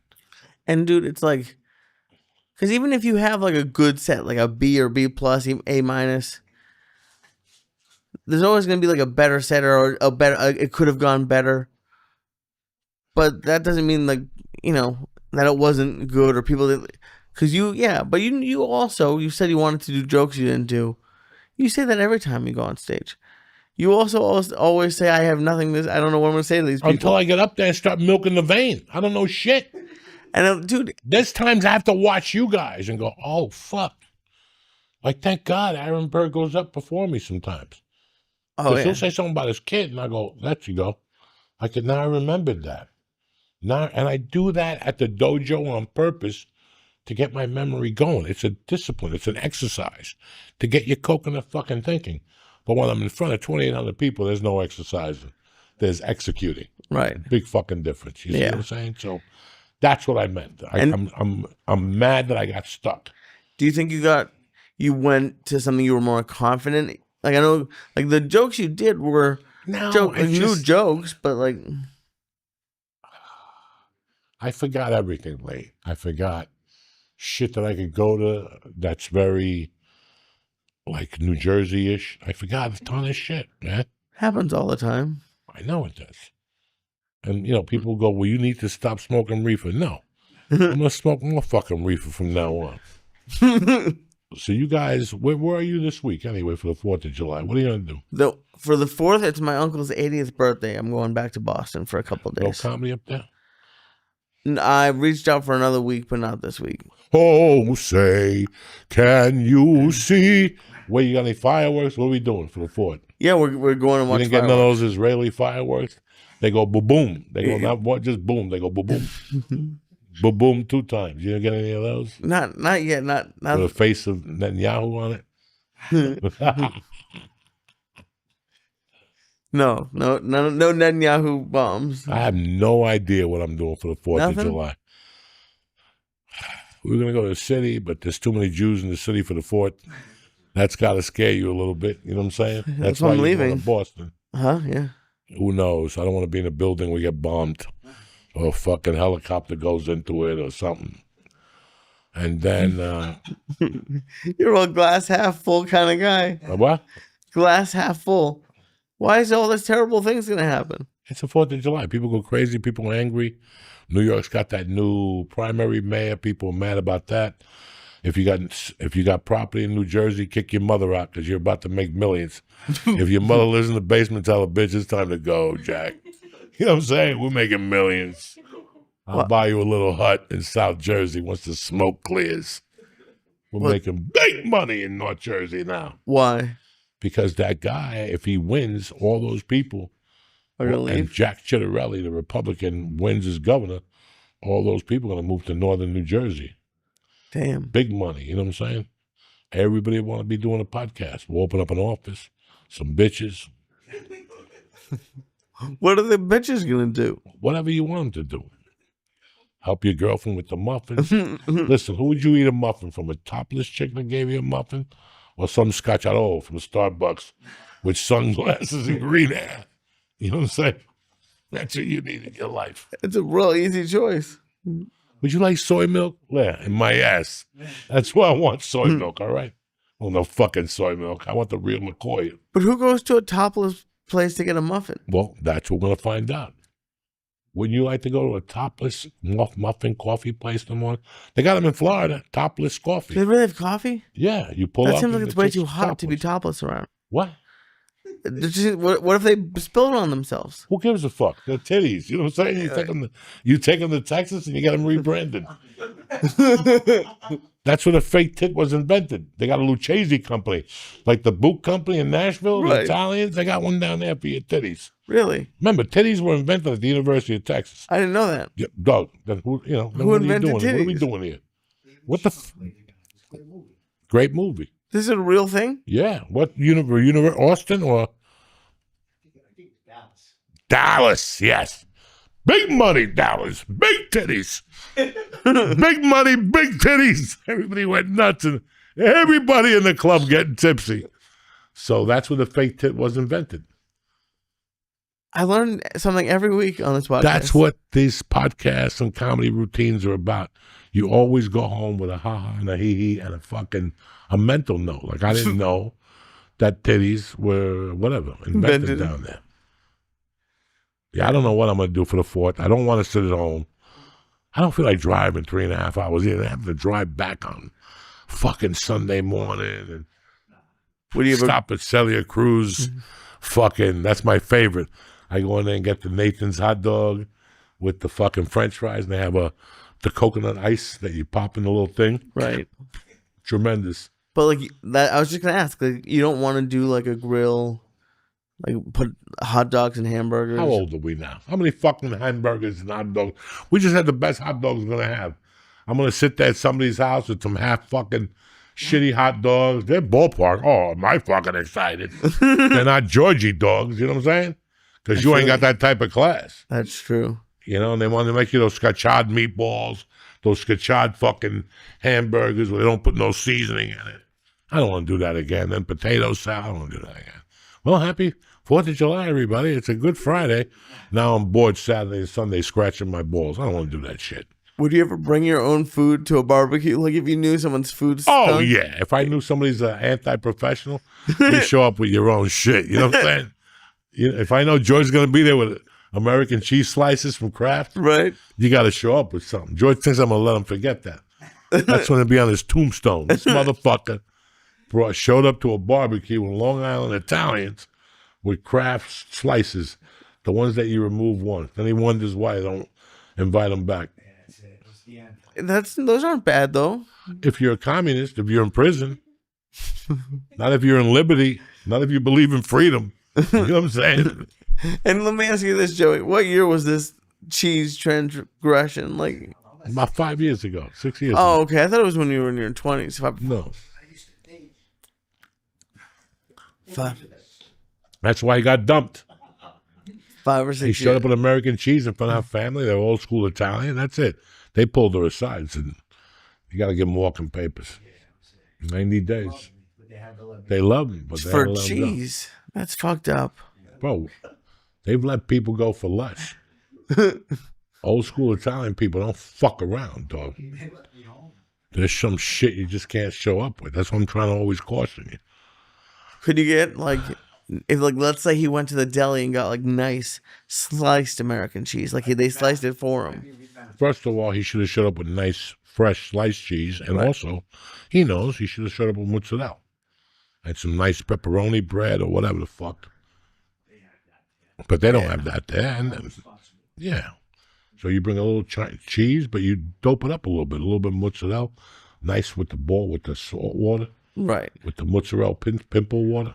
Right. You can't, and I love you, George, but you can't bring, this is making more sense, like a package of American cheese slices instead of like a ball of mozzarella. You know what I'm saying? Okay, I thought you were making burgers. Unless your neighbor's friend is Chad or fucking, Shruti.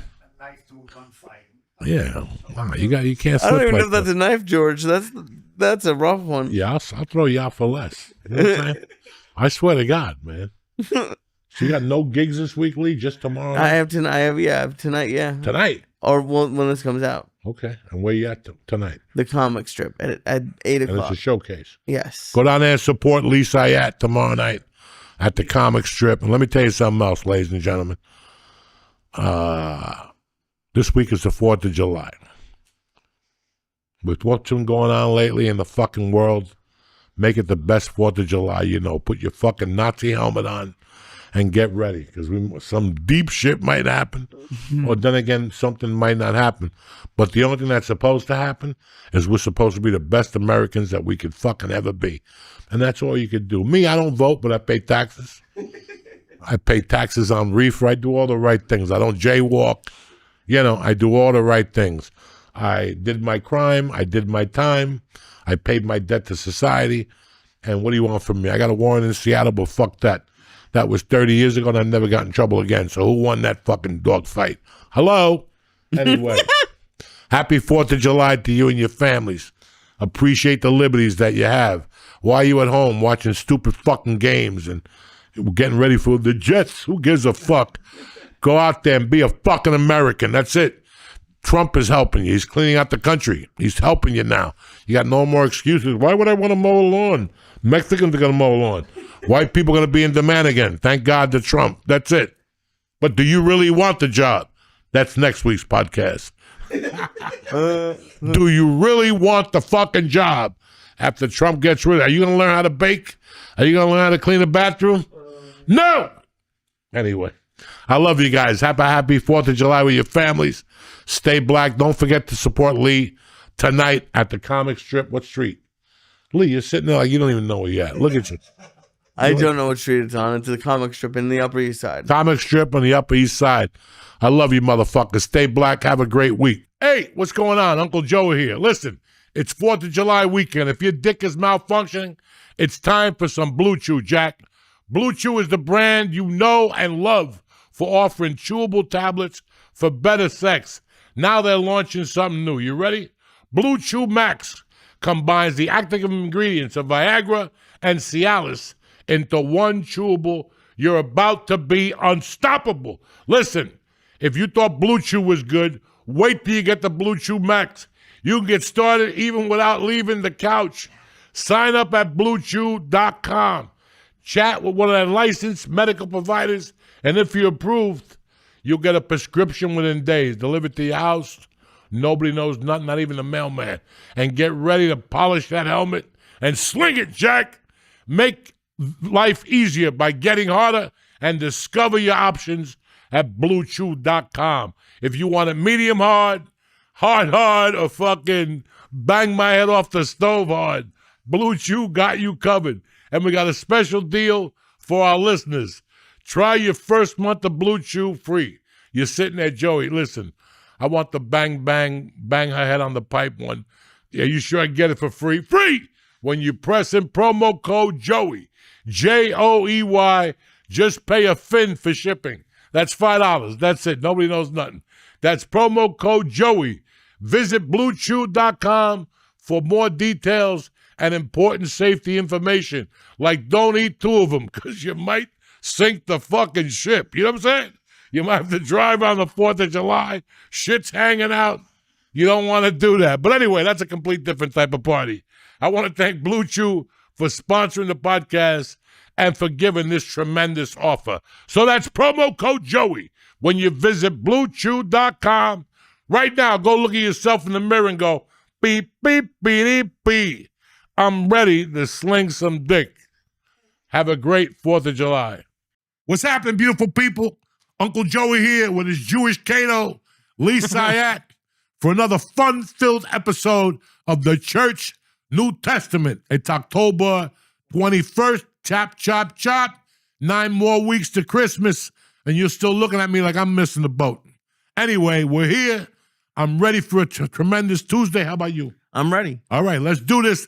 Let's kick this off with a quick advertising from the advertiser. Listen, we don't like doing this, but this is how we got to do it, all right? They want it in the beginning. That's how they want it, all right? He's got a wedding to pay for with an open bar. I got a kid. She wants to go to private school. Things are happening, all right? So we'll be right back. What's happening, beautiful people? It's Uncle Joey. Halloween is coming. Let me tell you something. Guys, enter the room. Dig first where I come from. Make an impression with Blue Chew. It's the original brand offering chewable tablets for better sex. Listen, Halloween's coming, and you want to stick it up somebody's puss, correct? Blue Chew's like someone gave you downstairs a pep talk and a gym membership. It gets your shit tip-top magoo. Guys, this ain't just about performance. It's about legacy. You want freaks out there talking about you, saying, I went over to that guy's house and he fucked me. I couldn't walk for 3 days. You know what I'm saying? That's love. Give her the group chat something to talk about. You know when you lay it down, they're talking about how it gets up. Women love that shit. That dick was unstoppable. That's what women want to say. They don't want to be loved. They don't want roses. They want dick. And Blue Chew's here to help you. Nothing makes you more of a legend than a little Blue Chew. Discover your options at BlueChew.com. Hey, and as a special deal for church listeners on a beautiful Tuesday, as always, you're going to get your first month of Blue Chew for free. Who loves giving out dick more than Blue Chew?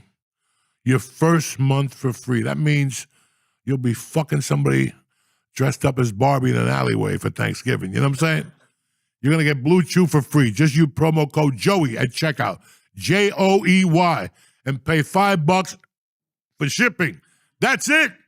Join Blue Chew's mission to upgrade humanity one thrust at a time. Head to BlueChew.com for details and safety info. Blue Chew, I love you. Thank you for sponsoring the show. Kick this motherfucking mule, Lee.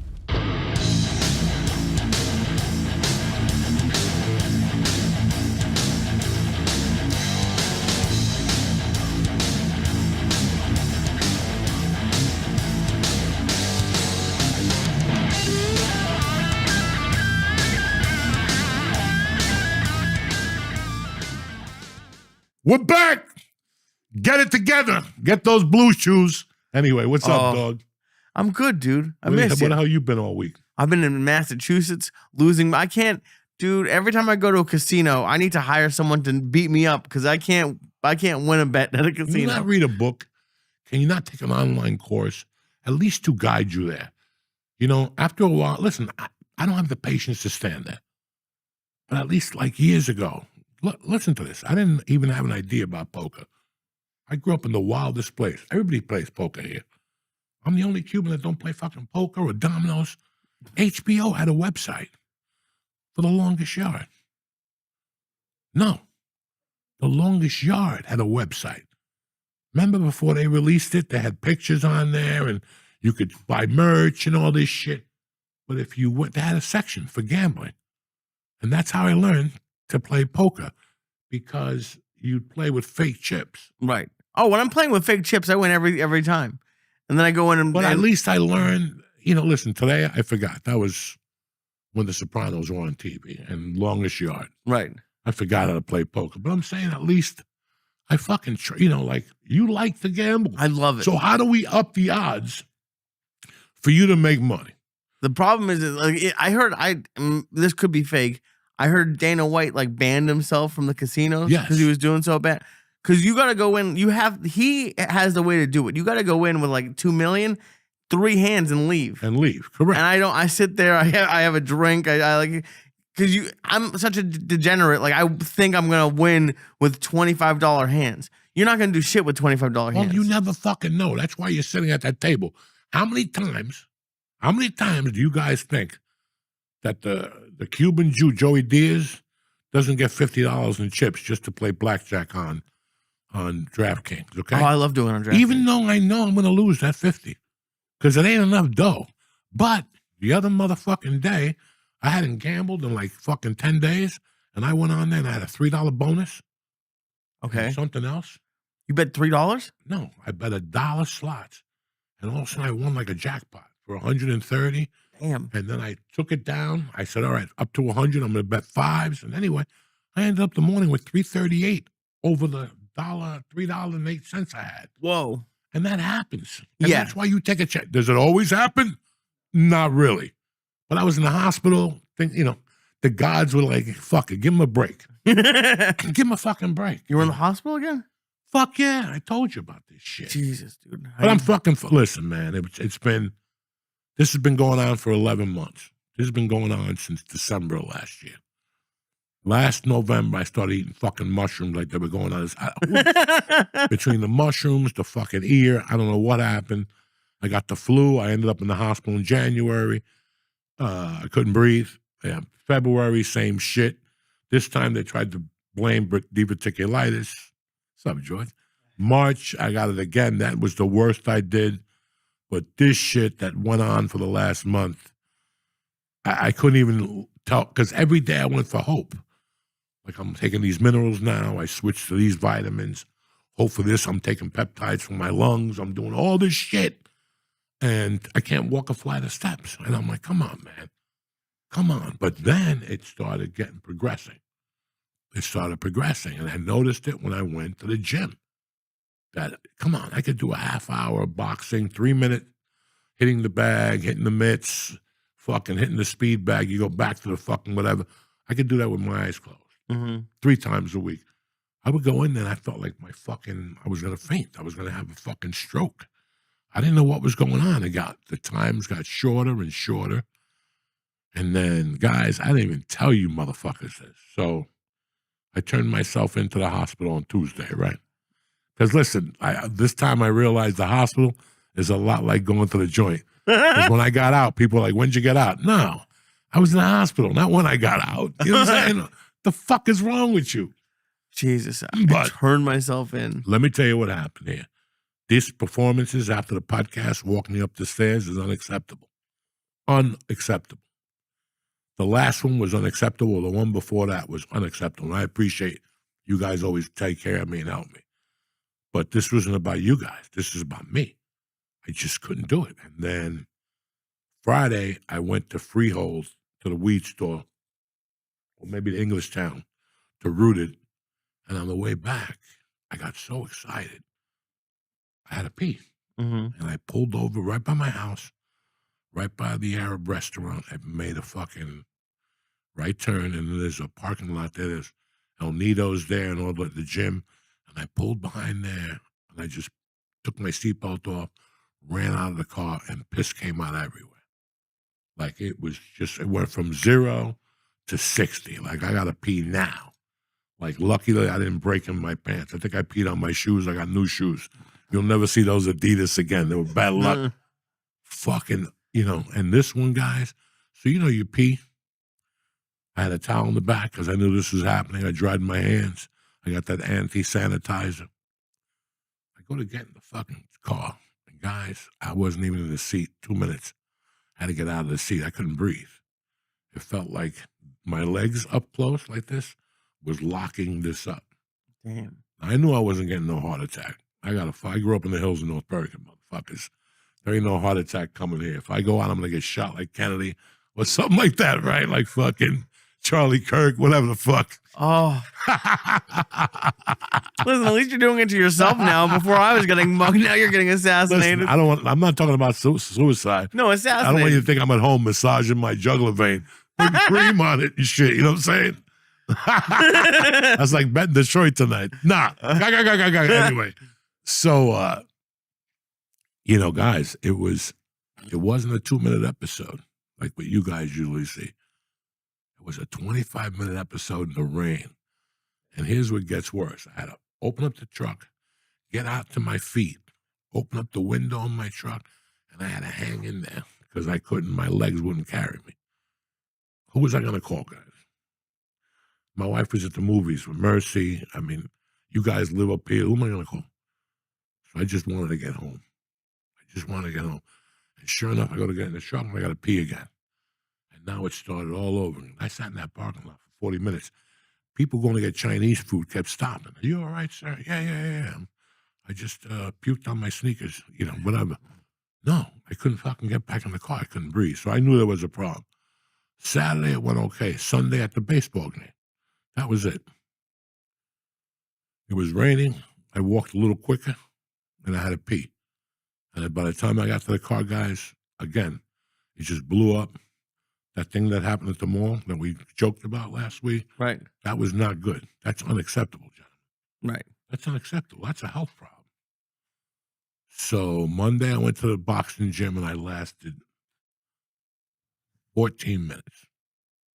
And what happens? Like, it just, you can't catch your breath, or you just can't even breathe at all? I had the fucking inhaler. You start with the warm-up, and after that first warm-up, I knew. I got on the bike to warm up for 2 rounds, which was 6 minutes, and I could barely get off it. And then I got in front of a heavy bag. I think I did 2 rounds in front of the heavy bag, or maybe a round and a half, and I was like, this ain't working today. This was all hot. And then Tuesday, I went to the regular gym. I did 20 on the bike, but then I started lifting 10 minutes, 12 minutes. I went home. I waited for Terry to come home. I told her to take my blood pressure, and it was out there. But I'll fucking Enrique post this for all his shit, so you motherfuckers know at home, Uncle Joey ain't going nowhere. That was my blood pressure. Wednesday night. Take a look at those numbers. 197 over 127. 120 is a stroke, guys. And were you feeling anxiety? Or like, what was going on? So after 20 fucking sticks, this is where the comedy comes in, okay? So after the fucking, because I had a lump on my leg. I'm like, you shouldn't have that lump on your leg. And it does hurt a little bit. It's like a fucking, I bump into shit. I don't know about you guys. When you get to 50, you bump into shit, ledges that don't belong there. You just don't see them. Let's be honest. You just don't see them. But you bump into this shit.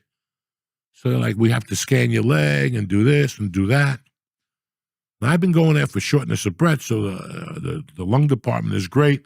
And the heart department is fucking superb. Like the people I'm dealing, I got to go back and see them Wednesday.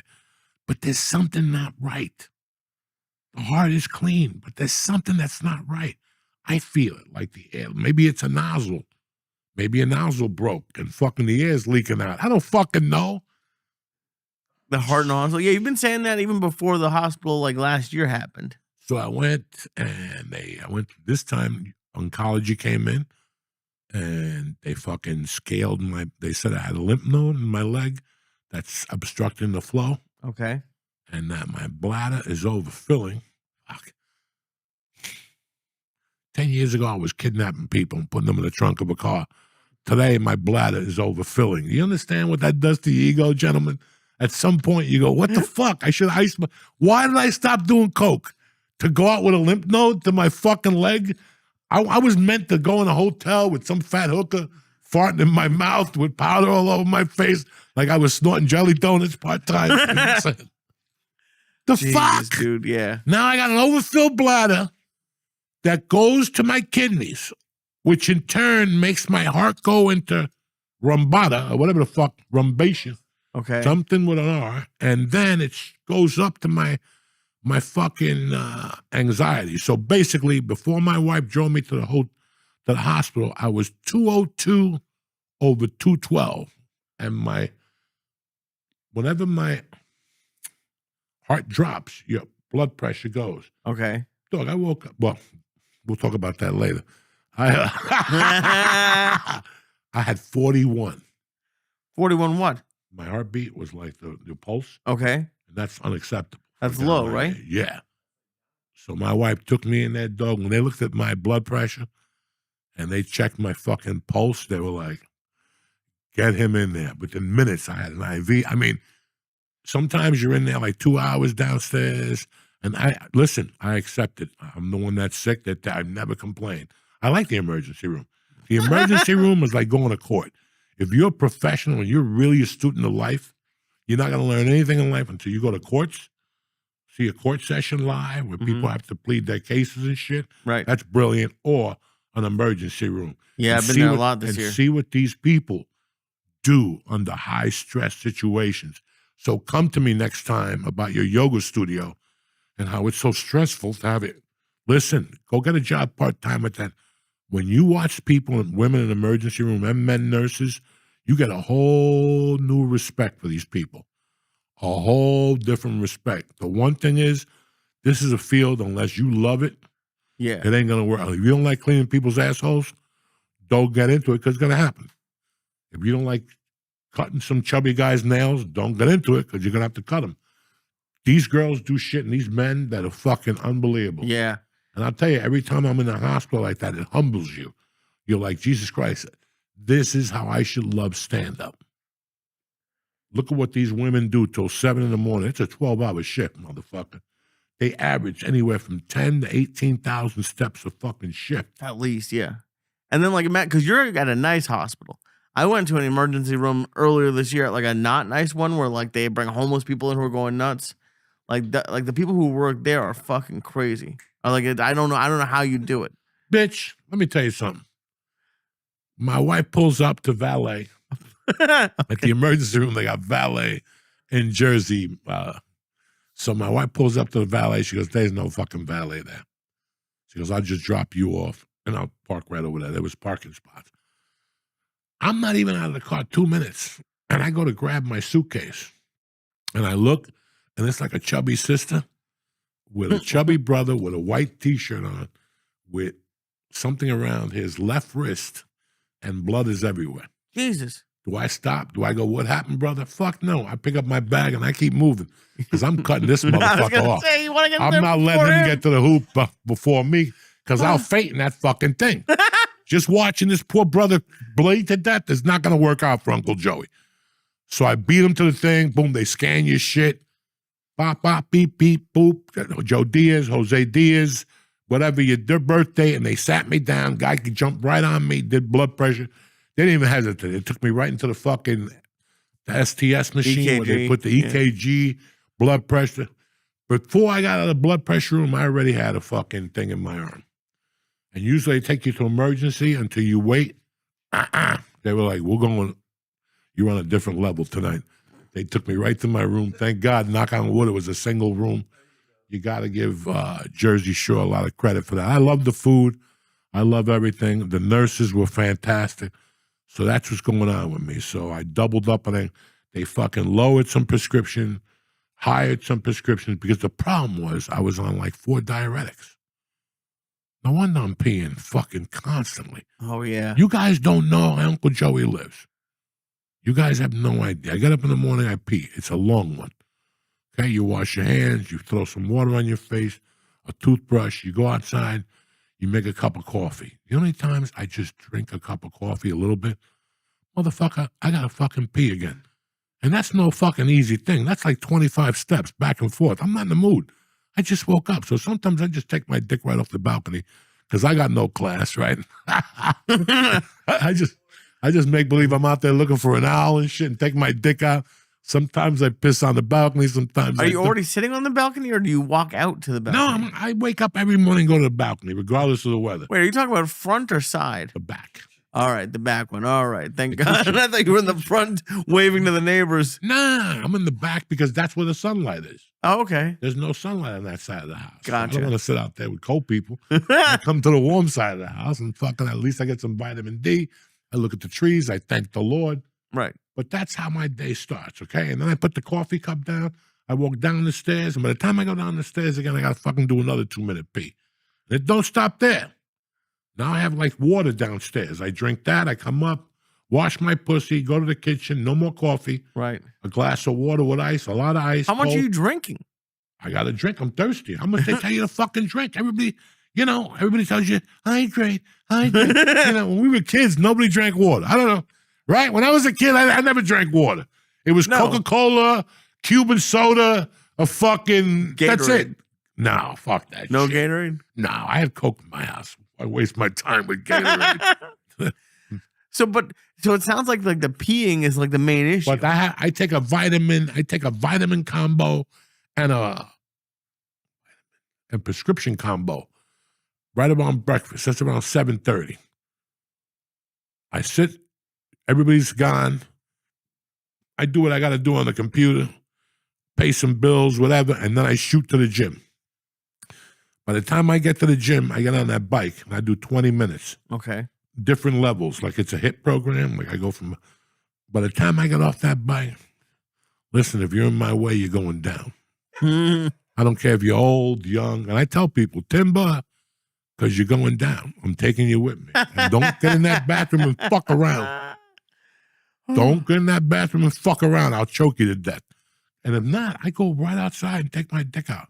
People doing those things when they push. You ever see those people? They push the sleds. No, Yeah. I've been out there 10 times. And then I go back out there while they're out there and I ask the gym trainer, hey, let me ask you something. Don't it smell like piss back here? You guys got to get rid of that cat. And he's like, I smell it all the time. I pay too much for dues every month, and it's You you. believe that I torture him about the pee? I even torture him. But now they're never gonna. Well, now they might, because they might see this, but they wouldn't ever guess it was you if you're the one No. complaining about it. No, I'm the one that calls them over and go, guys, it smells like pee over here. This is ridiculous. Unacceptable. It's unacceptable. Oh, my God. Oh, my God. Oh, my God. But I called you and you told me that at least they let you sleep. They didn't wake you up at 4 a.m. to ask you how tall you were this time. No, listen, there were some nice people. And let me see, Tuesday night, I got in there. Good movies while I was in there. Look, there was a tremendous horror combination one day. The Omen went right into The Exorcist. Oh, Holy shit. And I was going in the kitchen because I had my own pass. You know what I'm saying? Like I worked with one of the nurses to give me the combo. There was me and a little black lady. She was working for every dime they were going to pay. Who pays when you're in the hospital when you're old? Medicare. Medicare. She was milking Medicare. She was taking 3 orange juices at a time. Fuck yeah. I was back there making hazelnut coffee. Nobody found it. Lady goes, the coffee here is not good. They had a fucking one of those thing machines. I'm back there. Well, yeah, because not everyone has a code to the employee kitchen. Yeah, but then they left it open a lot this time. So I would go in there, dog, the one night. All right. So anyway, so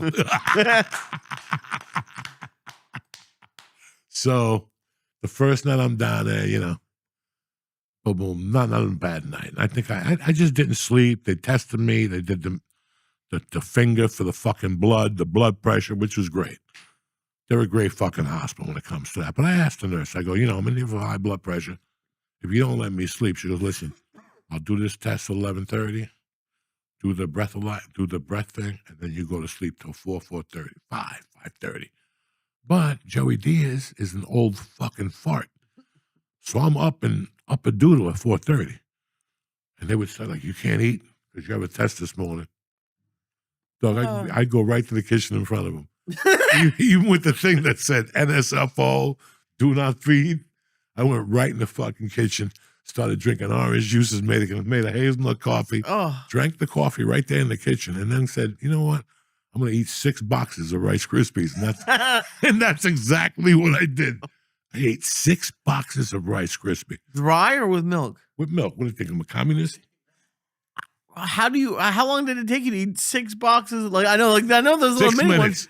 6 minutes. This is a prison. Listen, my prison technique came back. Number 1, they have milk, non-fat milk, 2% milk, orange, apple, cranberry in there. Okay? That's the first shelf. Yeah. The second shelf, they got chocolate pudding, vanilla pudding. The chocolate pudding is the worst ever. Even I made better pudding in prison. Oh, god awful. Looks like, you ever take a shit and it's extra dark? Yeah. That's what I like about this pudding. It's extra dark. It got that look to it. It took me down memory lane. And then the bottom, they have Schweppes. Diet and real ginger ale. Okay. But dog, on the top, you open it up and it's Hershey vanilla, chocolate, strawberry ice cream, plus lemon and cherry Italian ice. Come on, bro. This is a class action hospital. Plus, Listen. at 7 a.m., if you don't want to wait for breakfast, you can order your own breakfast. They deliver it. Some little guy with a hat. How much change you need? How much is the tab? 13. Bring up a 20. It's all yours within seconds. This motherfucker, you put the phone down. He's right there, little Filipino. Still some He's right there. Tremendous, dog. Tremendous. But I didn't give a fuck. Like they told me, you can't eat after midnight. That's never going to happen. Listen, that's never going to happen. But the third day, I was looking through my bag, and guess what I found in there? Some sort of drug. A vapor pen. A good one, too. One of those $80 ones. Dog, I hit 3 times. My blood pressure was 190. They were back in there. We don't know what's going on. How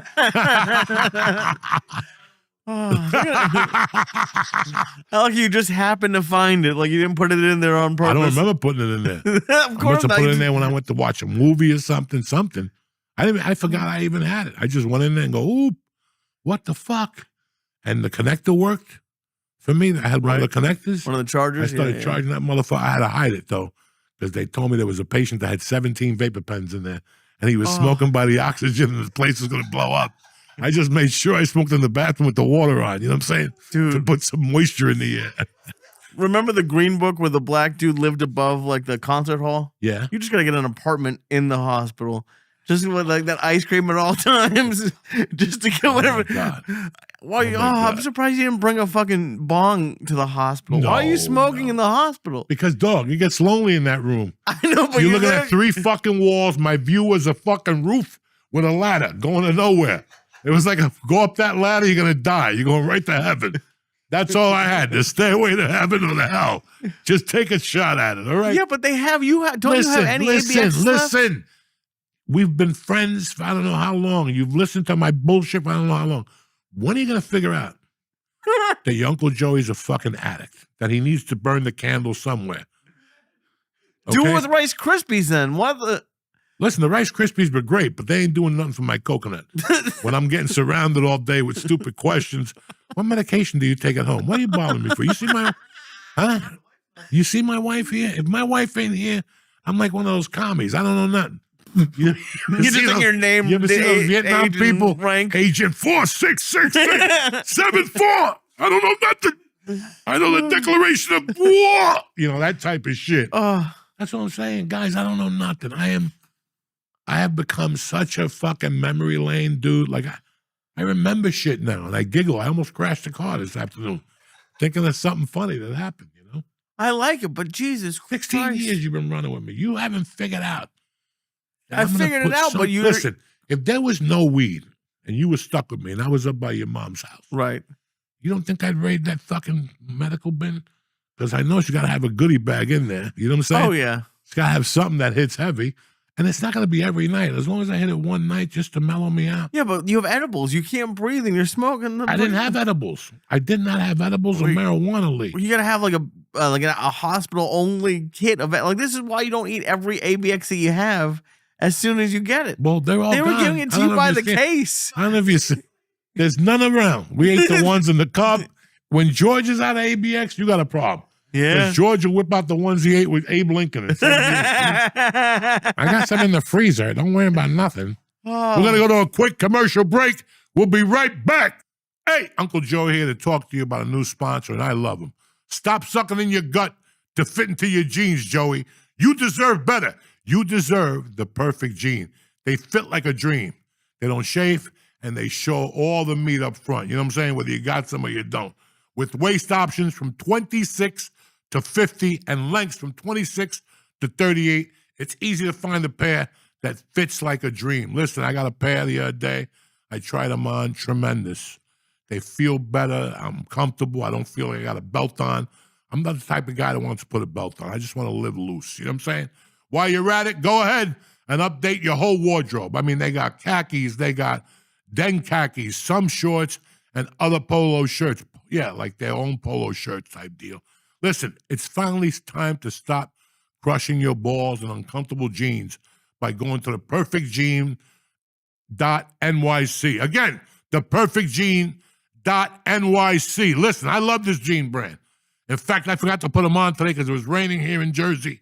You know, why put on a nice pair of jeans? You're going to walk around like Donald Duck. But what I'm going to do is this.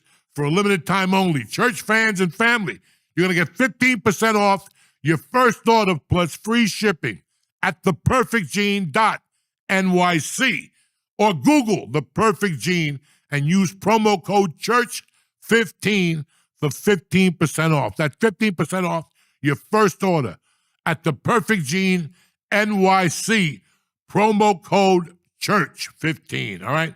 Now, after you purchase them, they're going to ask you where you heard about them. Support the show and tell them Uncle Joey sent you. Fuck the khakis and get The Perfect Jean. It's that simple. I love these pants. Take a look. What's the website, Lee, again? I want them to go to it.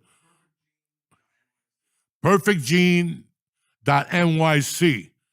Use promo code CHURCH15. What's happening, beautiful people? Uncle Joey here to talk to you about UFC 321. Listen, champions will be made and legends will be tested as Tom Aspinall fights Cyril Gane to the death. I don't know if it's to the death, but you know what I'm saying. Everybody's excited to see what Tom's all about, and get your action in the palm of your hand with DraftKings Sportsbook, the official sports betting partner of the UFC. Here's the deal they got from your Uncle Joey. Because you're sitting there, you go, who am I going to put the bet in? Who do I trust? Listen, now you trust Uncle Joey, then you trust DraftKings.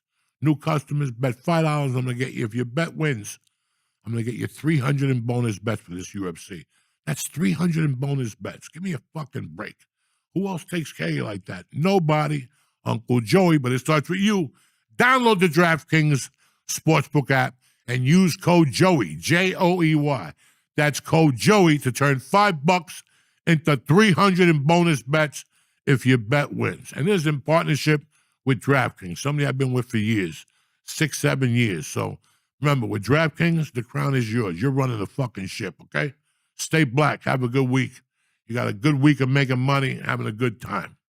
Gambling problem? Call 1-800-GAMBLER. In New York, call 877-8-HOPE-NY or text HOPE-NY 467-369. In Connecticut, help is available for problem gambling. Call 888-789-7777 or visit ccpg.org. Please play responsibly. On behalf of Boot Hill Casino and Resort in Kansas, pass-through of per-wager tax may apply in Illinois. 21 and over. Age and eligibility varies by jurisdiction. Void in Ontario. Restrictions apply. Bet must win to receive bonus bets which expire in 7 days. Minimum odds required. For additional terms and responsible gaming resources, see dkng.co/audio. Limited time offer. We're back! Anyway, what else is going on, Lee? I had a good weekend, dude. I'm not saying I killed, but I had the best hosting week that I've had. I did a lot better of like opening up. What did you do different? You slowed it up. Yeah. I slowed it up and I was like, I asked like who's celebrating stuff. And it was like, they were fun shows, but they weren't hugely packed. So it was a little bit, the first one I didn't do that. But then the second, I was like, I'm sick of not doing well as a host. So the second and the third one, going up first is a completely different thing. And I was really happy with my weekend. My weekend was pretty good. I had fun. I got to see my mom. And it was, man, like you called me this morning. You're like, I don't know. Don't worry about coming back maybe. And I was like, I left. We had a 6:00 show last night. And I got in the car as soon as it was over. And I was back by midnight when the garage closed. When I got up this morning, I waited for about an hour or two. And I just wasn't feeling it. I don't want to rush anything. I have to be ready by November 8th. Mm-hmm. I really have to be ready by November 5th. And that's 2 weeks away. You don't look like, I'm an ugly dude, but I ain't trick-or-treating. You know what I'm saying? You want to come over and lick my nutsack, you're more than welcome. You don't even got to wear a costume. No. But that's, like I just want to rest the next 2 weeks. Right. I got a couple of doctors who want me to figure out where the fuck, what's the next move. I got Wednesday. I got fucking Thursday. Thursday night we got the show, so I'm going to make it for that. And then I got another week of dicking around, and then we got to be ready for war. And that's it. That's just the way it is. So at least I get 2 weeks to get healthy, and bing, bang, boom. Oh yeah. It was too bad we missed you at the dojo that night last week. Yeah. That was a fun night. Listen, I wasn't supposed to turn myself in until Friday. My plan was Friday morning because I wanted to do the dojo Wednesday night, and then my daughter had the, which, guys, it's been a hell of a weekend, but my daughter had orientation. Not really orientation. She went to visit St. John Vianney. And it was, it's like me smoking pot at 12 and listening to Led Zeppelin. It opened up her mind immediately. It opened up her avenues immediately. I like it. She wants to go visit some other place, whatever the fuck she wants to do. But it's a real pleasure to watch your children grow. You know, I know a lot of you guys don't have kids, or maybe you don't want kids. A lot of you people have children already. But that's one of the best things when they come to you and they talk to you and they're enthusiastic. That's always a great thing. But there was something that was bothering me about something. I want to talk to you about it, Lee. Okay. Because you know me. Listen, when I got into comedy, my brother George will tell you I was a lost soul like 90% of the people in America. I had no fucking future. The only thing I was good at was maybe robbing people, gas stations, drug dealers. And you guys laugh, and he'll tell you. But you were good at it. Listen, I had a nose for it, okay? Let's just say that. If you had cocaine in your house, I could sniff it the fuck out, okay? But it was a petty life, and it didn't work out for me. And the only thing that really appealed to me was stand-up comedy because I'd read the Lenny Bruce book. But more than that, and listen, I grew up with movie actors that were also kind of outlaws, that weren't fronting, like they weren't Pablo Pascal at the King's March yesterday. You know what I'm saying? Right. With sunglasses. And a scarf. I didn't grow up around those people. I grew up with people that kept their fucking mouth shut. Steve McQueen. Today my daughter had some music on in the car. She's going to see this girl on Friday. And I said, this sounds like a song that would be on in one of those James Coburn movies. I remember Iron Man Flint when he came out dancing and shit. I was a bad motherfucker, that dude. They hung out with Bruce Lee. You know, in my eyes, I like a lot of actors today, but they're either faking the funk or they're really dynamite people. And at the end of the day, you know what dynamite people are. Who gives a fuck? I got into comedy because I felt it was a 1%er type of deal. It's like joining a fucking motorcycle gang. Okay? My plans were not what your plans were. Right. My plans were not what most comics. My plan was to be a biker comic without a motorcycle, like live on the road, like the catcher from Major League. Tom Berenger. In the beginning, he was living in Mexico playing fucking baseball. I'd be happy with that. Was I looking to get rich? No. Cover my rent, and I'll fucking bartend and do comedy at halftime. You know, that's it. Without being bothered. I was prepared to, after prison, I was prepared just to live somewhere in Wyoming, do comedy upstairs, do a show. Compared to crime, that sounds pretty good. People have no fucking idea, okay? One thing I learned when I got locked up was I didn't want to get locked up again. Right. That's a little too heavy for anybody, okay? Especially when you don't belong there. When you talk to the people around you, and you go, you guys are nice and shit, and I'm having a fun time. You know, it's like you feel like Pee-wee in The Big Adventure when he's at the motorcycle bar. Like, you're like, you guys are a lot of fun, but I don't ever want to see you motherfuckers again. And some of them were good people. They were like me. They just made mistakes, bro. And that's why they were at the camp level I was in. But to make a long story short, I got into comedy. In the first 5 years, I felt so fucking special. I felt like a criminal that wasn't a criminal.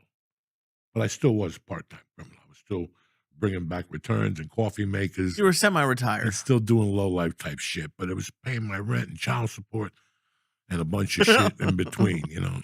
And I really admired comedy. And on the road, working with C Comics, opening up for them on triple runs, I started noticing bitterness. You know, guys that were bitter. So what are your goals? I'm going to stick around in Boulder, and then I'm going to go to L.A. L.A.'s for gay people. Unless you're going to suck dick, you're never going to get stage time. You know, I would ask them, do you do spots at the Improv? No, never. They never give us spots. And you do spots at the Comedy Store? Forget it. They'll never let us in there. And I'm like, why are you guys not in L.A. for? This was like a 6-month span that I'm working with these comics, and they're all fucking D's. And they're anger, and they're bitter. And I remember going back and going, what the fuck is this? This is the best job in the world. They pay you $75. You got a 50-50 shot of getting your dick sucked. You do some drinking, you do some drugs, and you don't have to get up the next morning. Are you fucking crazy? That's pretty great. You only have to get up if you have responsibility. But think about being a 28-year-old loser that could sleep on anybody's floor. There's no responsibility. When those comedy clubs would give me a hotel room, oh, like the Italian says, Madonna me.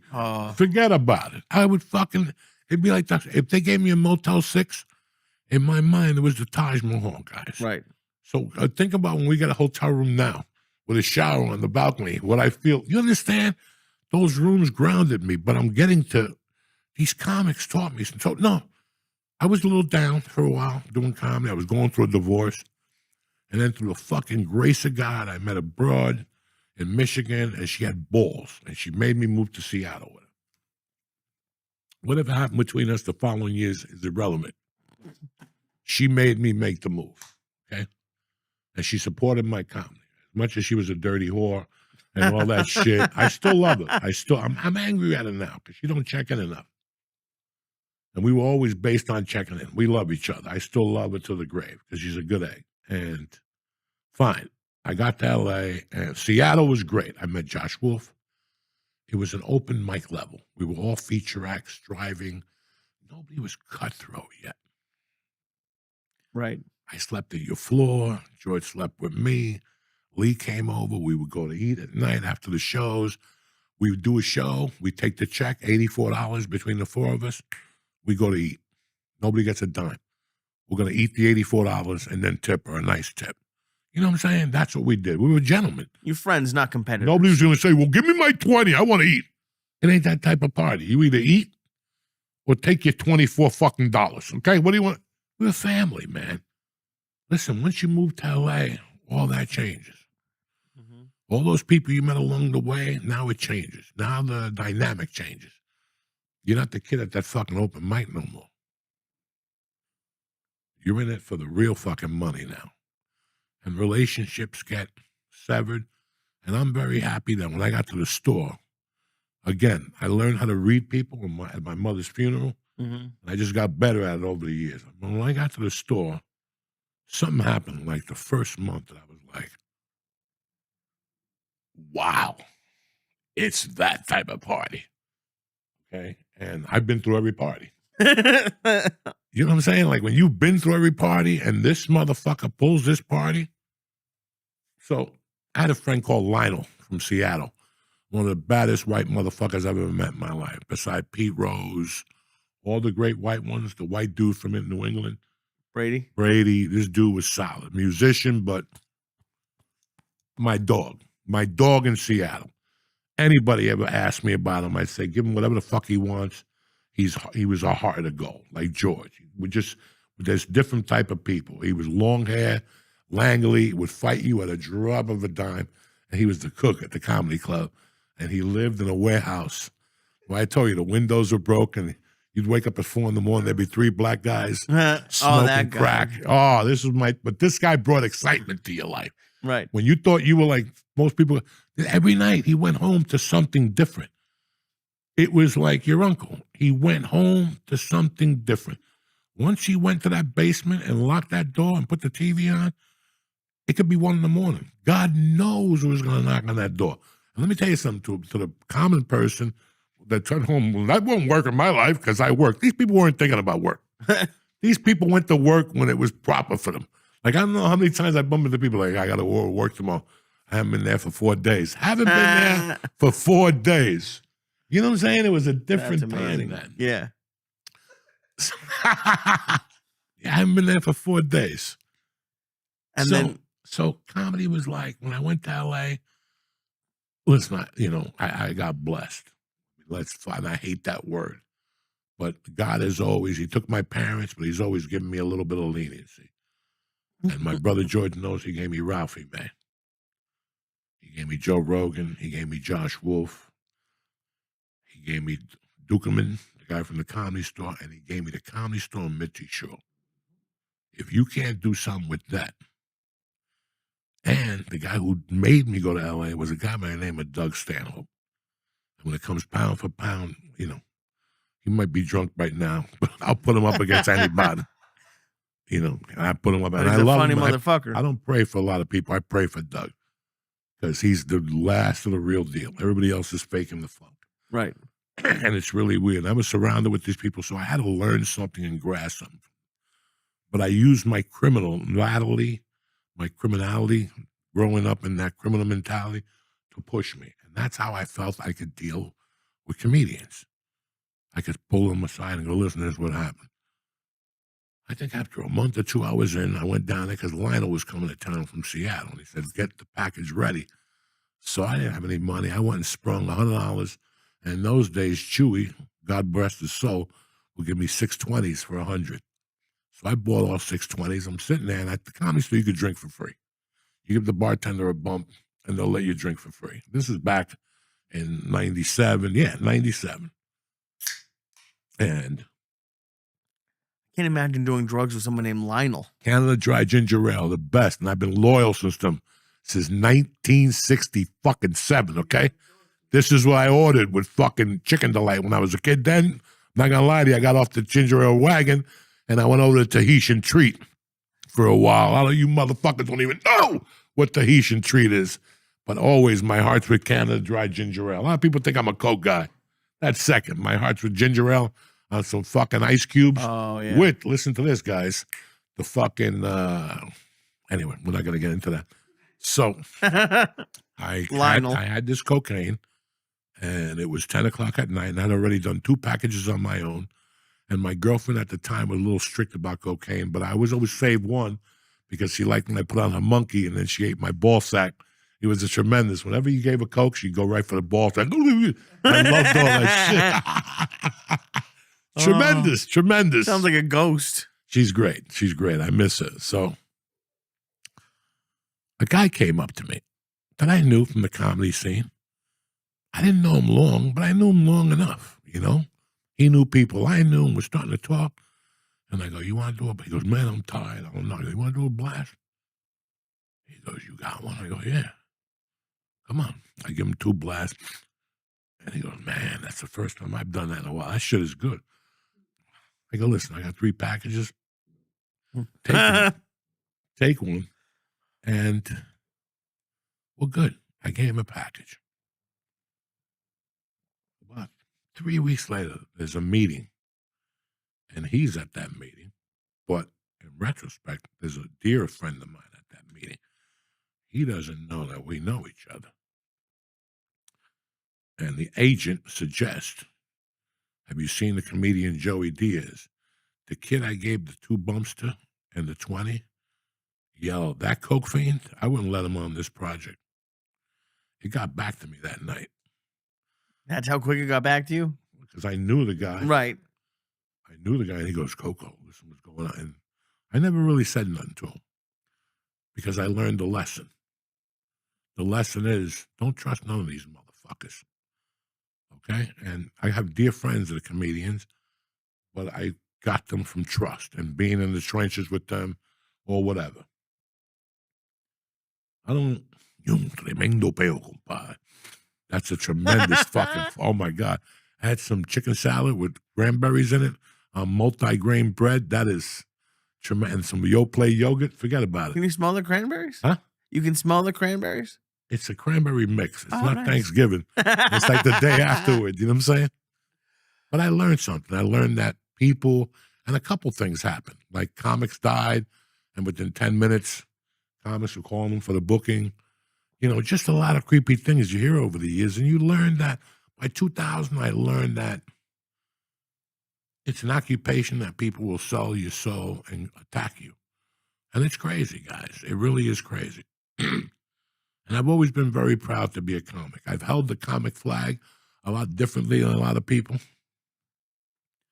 And maybe whatever, you know, whatever. I'm an old man. But what I'm trying to say is, I don't know what's going on in comedy anymore.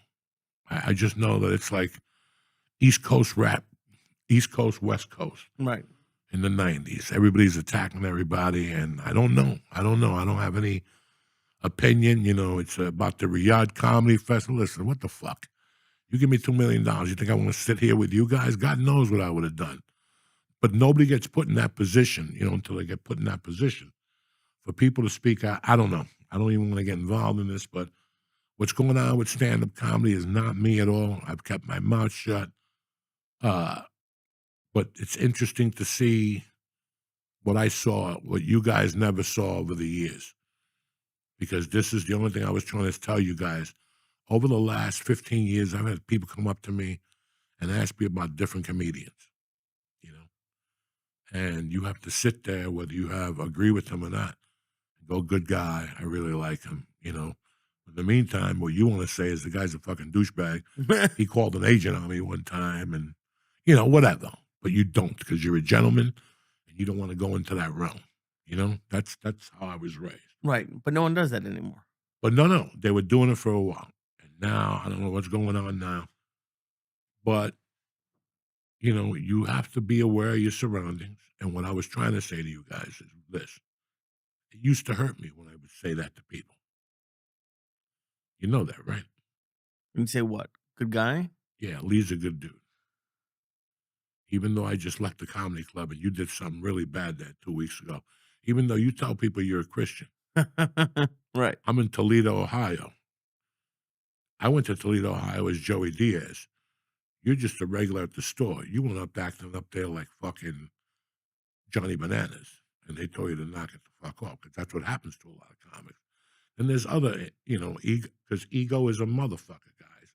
And like I was telling my nephew, you and my brother George, what kept me always afloat was never forgetting that I robbed people. I would mug a guy on Boulevard East. Like, how can I play fancy for you guys? Right. How can I be DJ Khaled on a boat, with my fat titties shaking, making believe I own the fucking world when... But at least you, because when you were talking about... And I'm not patting myself on the back about this, but do you understand why? No, but there's I honor live in the amongst gutter. thieves. The biggest complaint I've got about myself is, Joey, you live in the past. You know why? Because You're it happy? makes my future fucking solid. Because now I do know how to act. Right. Now I do know how to act as a gentleman. Why are we doing this, George? When I was the one that would say, George, get the car. I don't have a license. Who gives a fuck? Why are we doing this? But here's it, when you were talking about the Triple Run guys who were jaded, the thing Brutal. Lee brutal. But at least they gave it a shot and went to LA. There's people But at they my left level. LA instead of going, maybe I didn't work hard enough. It was always a blame. And I remember them saying to me, forget about the open mic night at the Improv. Motherfucker, let's drop it right now for you bitches. I got to LA on a Tuesday. I was on the stage store on a Tuesday. On a Monday night, I already did the store 3 minutes. And by Tuesday morning, I was at the Laugh Factory. Ask me where I was on Sunday night. Where? The motherfucking Improv for Latino night. I was doing 10 minutes with a suit on. The guy wouldn't make me go up without a fucking suit on. I went and got a suit from the first week. Right. And then after 3 weeks, I told him, no, after the next week, I told him to go fuck himself. That man was a good fucking man. He believed in me. And one night I was on that stage for Latino night. Okay.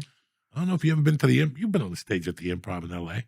No, I never did that one. The hallway? Well, if you're in the main stage, if you're talking up there, every once in a while, you look up and there's you ever see a bathroom window?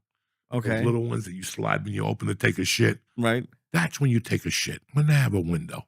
When your stinky asshole's going to circulate in there, and I open up the shower in 2 weeks, and your shit is still circulating in the shower, that's where you never take a shit.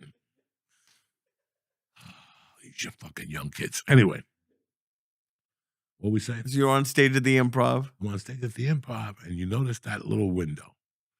And you never think about it. Well, I didn't know this. I'm at the Improv for Latino night, just fucking bombing. And I got out of it, and I thanked the guy for putting me on stage. He goes, come back next Sunday. Didn't pay me. But as I got to the bar, a white dude tapped me on the shoulder. His first name was Richard. And he looked at me and he goes, hey, I'm the talent coordinator here. Start calling in on Mondays for spots. My fucking heart dropped.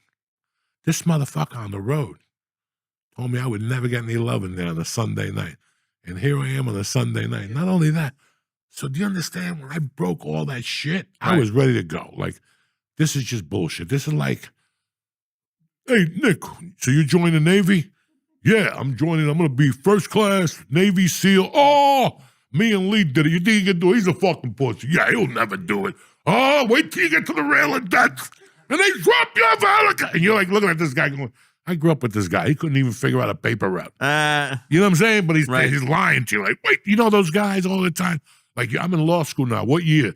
Third year. Oh, wait till you take that test. It's a fucking mind racker. Tell them, boys. Oh, yeah. I almost lost. And you take it, and you're like, what the fuck were those idiots talking about? Right. What kind of faggots are these guys making a big deal about something that you tackle straight ahead? That's how I felt. Yeah. It feels good, like on a smaller level. If like everyone's like, "Oh, the audience sucks tonight. No one's good," and then you go up and have a good set. You're like, "Oh shit, oh shit, yeah, wiggly wiggly," and you walk off that set like a motherfucker's motherfucker. You know what I'm saying? My point is that comics weren't supposed to be fighting. We're supposed to be thieves. All these guys that are fighting, all of them, they all are major money earners. Well, I came from the major money earners. Shut your fucking mouth. You go downstairs and you count your money. Why are you fucking going? These guys all make money. Yeah. These guys are all top of the line comedians. I have respect for all of them. I don't give a fuck who went to Riyadh. I'm a felon. You know what I'm saying? I'm going to judge you for something. Right. I tried to put a guy in the trunk. I did 1,000 fucking ratty things. So I'm going to judge somebody now where they get their money from. You know what? I won't even say it. A lot of people think that I sold out when I took one of my sponsors. I don't give a fuck. I got a 12-year-old daughter that wants to go to St. John Vianney. That's all I know. When I got into comedy, a wise man once told me, every time you show up for these free gigs, in your mind, I know you're bombing, I know it's not worth it, but think of punching into a job. Think of punching into that job. And at the end of the month, just for your own personal peace of mind, think how many times you punch in. You lose $30 to go to Jersey to do a set. You lose $6 to take a subway. That's the name of the game. But so help me fucking God. And you're hearing it from you're going to get every dollar back. I'm going to be a great famous comedian. Well, they want you to do baby diaper ads. Bring on the diapers. And they want to give you $6 million since you had that kid, Lee. I want to be a comic. I want to be a comic. I don't want to make my bones. Okay. You know, that's what you got to grab. Take that $6 million, build a stage in your apartment. Yeah. And have comedy shows every night by yourself. Yeah. Lee's Comedy Night, all by yourself. You're the MC, the host, the dancer, the DJ. You're everything. Every once in a while, I'll drop in and help you out. Thank you. But do you understand? I mean, at one point, you have to see what that person's going through. I'm sick and tired of that word. Nobody's a fucking sellout. Before people sell out, they pay major fucking dues. Right. All these players, they know they're not worth it. They know, they're like, George, they want me to pitch another year. I can't even lob a fucking softball. They want to give me $18 million. What do we do? No, let's not take it. Kevin Durant just got $45 million for $90 million over 2 years. But even, and I know we know, like this is a positive one. If you want to take it out, we can. So the guy who honestly, like I try to look and see what you're doing. But the guy who I think is like super smart is Daniel Tosh. He doesn't say shit. No one ever talks about him. Nothing. He had 18 years of that show. He still tours. Believe that? Daniel, and now he has a podcast where he's just goofy, has whoever he wants on. But like he never gets in any drama. You never see anything. But he's like he's like probably a billionaire at this point. And he always did 44 minutes on a 45-minute set out of respect. And he hasn't done a special in like decades. Doesn't need to. Those specials were great. He has thousands of hours of footage on YouTube and Comedy Central. Right. And I applaud guys. Listen, there's a lot of guys that, everybody tells you they don't want to be Hollywood, but they are Hollywood. Well, explain Hollywood, Joey, if they're making videos to tell you about their week. Who gives a fuck? Like, you're that special. You felt in your head that, hold on, Nikki and Georgie's day isn't going to start till I make a video. And then I get on there and, hey, Nikki, George, how you doing? Walking, yeah, my Goombas. Right. That's delusional after a while. And that's how you start looking at these people on Instagram. I turn on Instagram, I see people swinging kettlebells. Listen, I got time for this shit. Oh, I got time. They're swinging kettlebell. Come on, guy. Right. Everybody's a wrestler, But even the one thing that I do think is out of control is like the I'm starting to look at even just any club, but like the ticket prices. The ticket prices that I see for people are like $50 on a Sunday for like, are you crazy? Look, I got a call 2 weeks ago. I'll send it to you. Okay. What they wanted me to charge. And the rinky, like this club contacted CA. Listen, we're doing this. We really want him to do the show. We got an envelope for him, whatever he needs, dancing girls. But I was like, that's weird. How are they going to pay that? Yeah. 75 Whoa. on Wednesday night. And I was like, why would I rape these people for this? No. I could take them to a theater and get more in there and less the price, you know? Right. Some people don't even look at that. I do. It's a club. I'm going to bang you out for that. I want it to look like a Sinatra venue. When he came out with the fucking bow tie and shit. And I'm not going to name the club, but there's been stuff going around the last couple of weeks of this one club that's been bouncing checks. Like, you always told me to look out for that. And there's one club, and someone was like, hey, the show's on. It's off. Oh, it's actually on again. It's off again. No. That's when you put that person's phone on block. Once they start blissing, don't they? Once a check slips in comedy, guys, and I've been in it for a long time, and I've called like 3 of them. The best was Chicago, where the nephew came in and bought out the uncle. I'm buying this, and I'm opening up 2 more. I'm going to open up. When he pitched me the club, I'm like, oh, boy, this guy's right out of college. He wanted to mix Studio 54 with comedy, with couches and lights and videos constantly playing and bitches, and he would bring bitches in on Saturday nights, have a party. At the end of the week, it made money because it was a black club. You know how many shows? This is 25 years ago. You know how many shows they do on a Sunday there? 5. What? It was D. Ray Davis. That's how long I know what time do they start? Noon? 5 in the afternoon. Oh, my God. If you were in Chicago, they made you stay over and do 2 of the shows. They pay you. But the place was packed. Packed. Damn. Before or after they sold it? Or both? No, before they sold it. Okay. When that kid came in, he had like a business degree. It's so funny. And within 3 months, he had 3 clubs. And they were booming for about 3 weeks. They were all in Michigan. Everybody goes to Detroit. I can't invest $2.8 million in a comedy club with you guys in Sayreville. Do you know what I'm saying? How long are you going to come to the club in Sayreville before you go, I can see the same guy in the city and get a steak at Smith & Walensky. You know what I'm saying? So if we are going to invest in Sayreville, let's just get a garage, put some coffee in there, see how it does, and then we'll make it grow. If we need a liquor license, we'll get that along the way. Blah, blah. Right. But a lot of these clubs, and I've seen them, once the checks start bouncing or you hear it, and let me tell you something, there's nobody who cries louder than a comic when a check bounces because they were counting on that. Yeah. They already had that spent. Okay? Like anybody else in life, you know, and everybody takes shits in life. Everybody gets shit on and whatever you're starting. But that's one of the things always remember. And it's sad. But there's a lot of fucking money in comedy. For some people. The crazy thing is, and from my point of view, there's money, but it doesn't come until the very, like, I'm not anywhere near it. Right now, if the economy is the way it is, you got to assume comedy clubs, little comedy clubs. I know a club right now that had 2 big names. They're not big names, but they're both names the last 2 weeks. He lost money on both of them. Because what, the comics cost too much? Or the price that the agents charge for you. And listen, I'm guilty of that too. You know, my agent isn't going to fucking whore me out. I'm old. I don't have time for this shit. Ask them. If they don't give it to you, they don't give it to you. You shake hands and move on. And by you saying no, it makes you stronger sometimes. And no, listen, not doing that. I love comedy clubs and I need them to be there for me.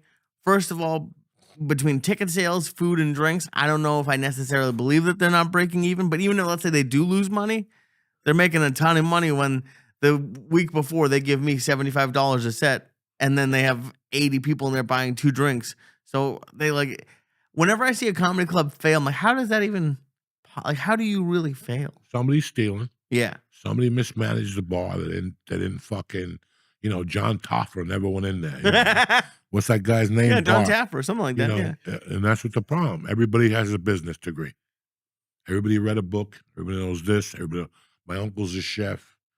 Everybody's got something. Mm-hmm. And everybody does the number one mistake. Don't do it unless you got the money. Just don't do it. I know they're sending you the money from Europe. It's wise guy money. Your uncle robbed a bank in 1982, and it's been buried under a rock. But for some reason, it got interest. And, it's just stupid shit.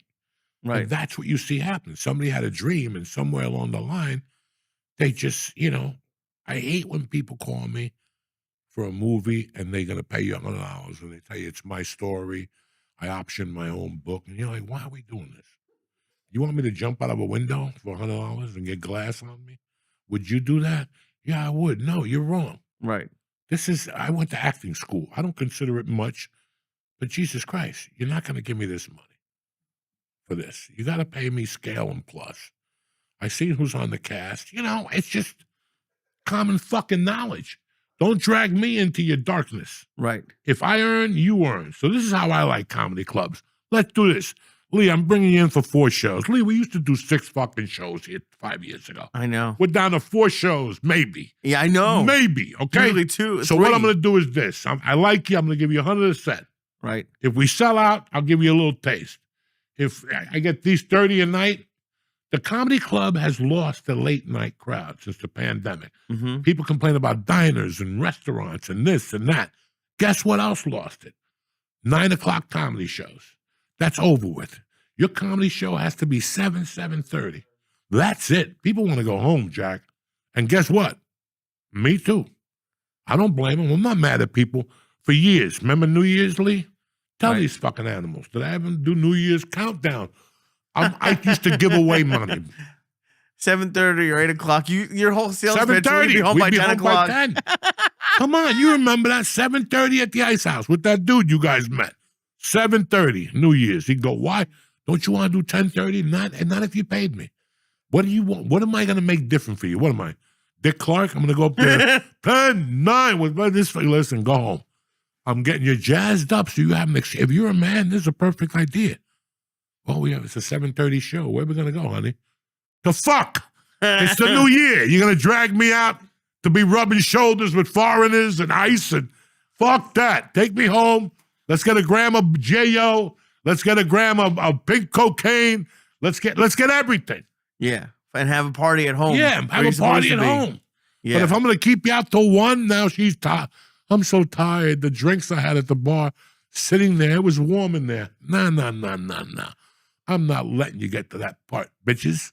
No. I'm cutting that game off. I'm picking you up at 5. Yeah, that's it. Nobody wants to do a second show. So you've lost. Comedy has changed a lot, people. And maybe ticket prices go up for that because it's less shows. See, I don't know.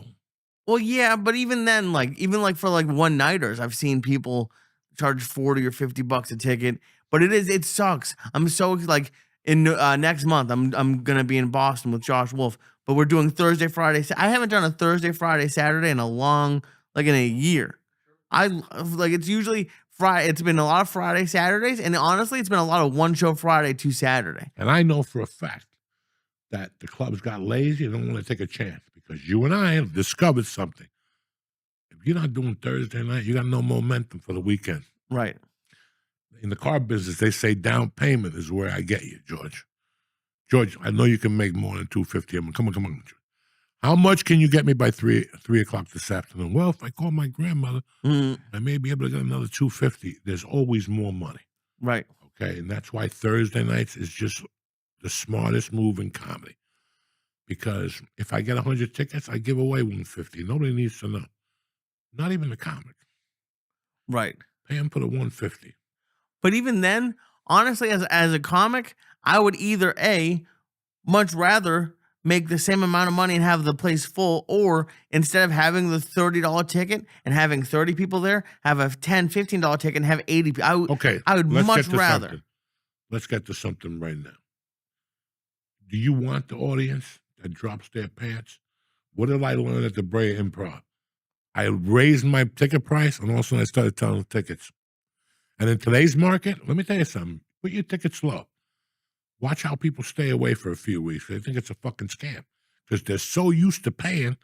Now, I don't want to charge what this guy charges. Right. I don't need that. But you're also at a different level than me. Like, no, not you.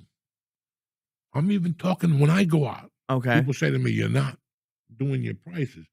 Right now, Lee, you're at a tough place in your career.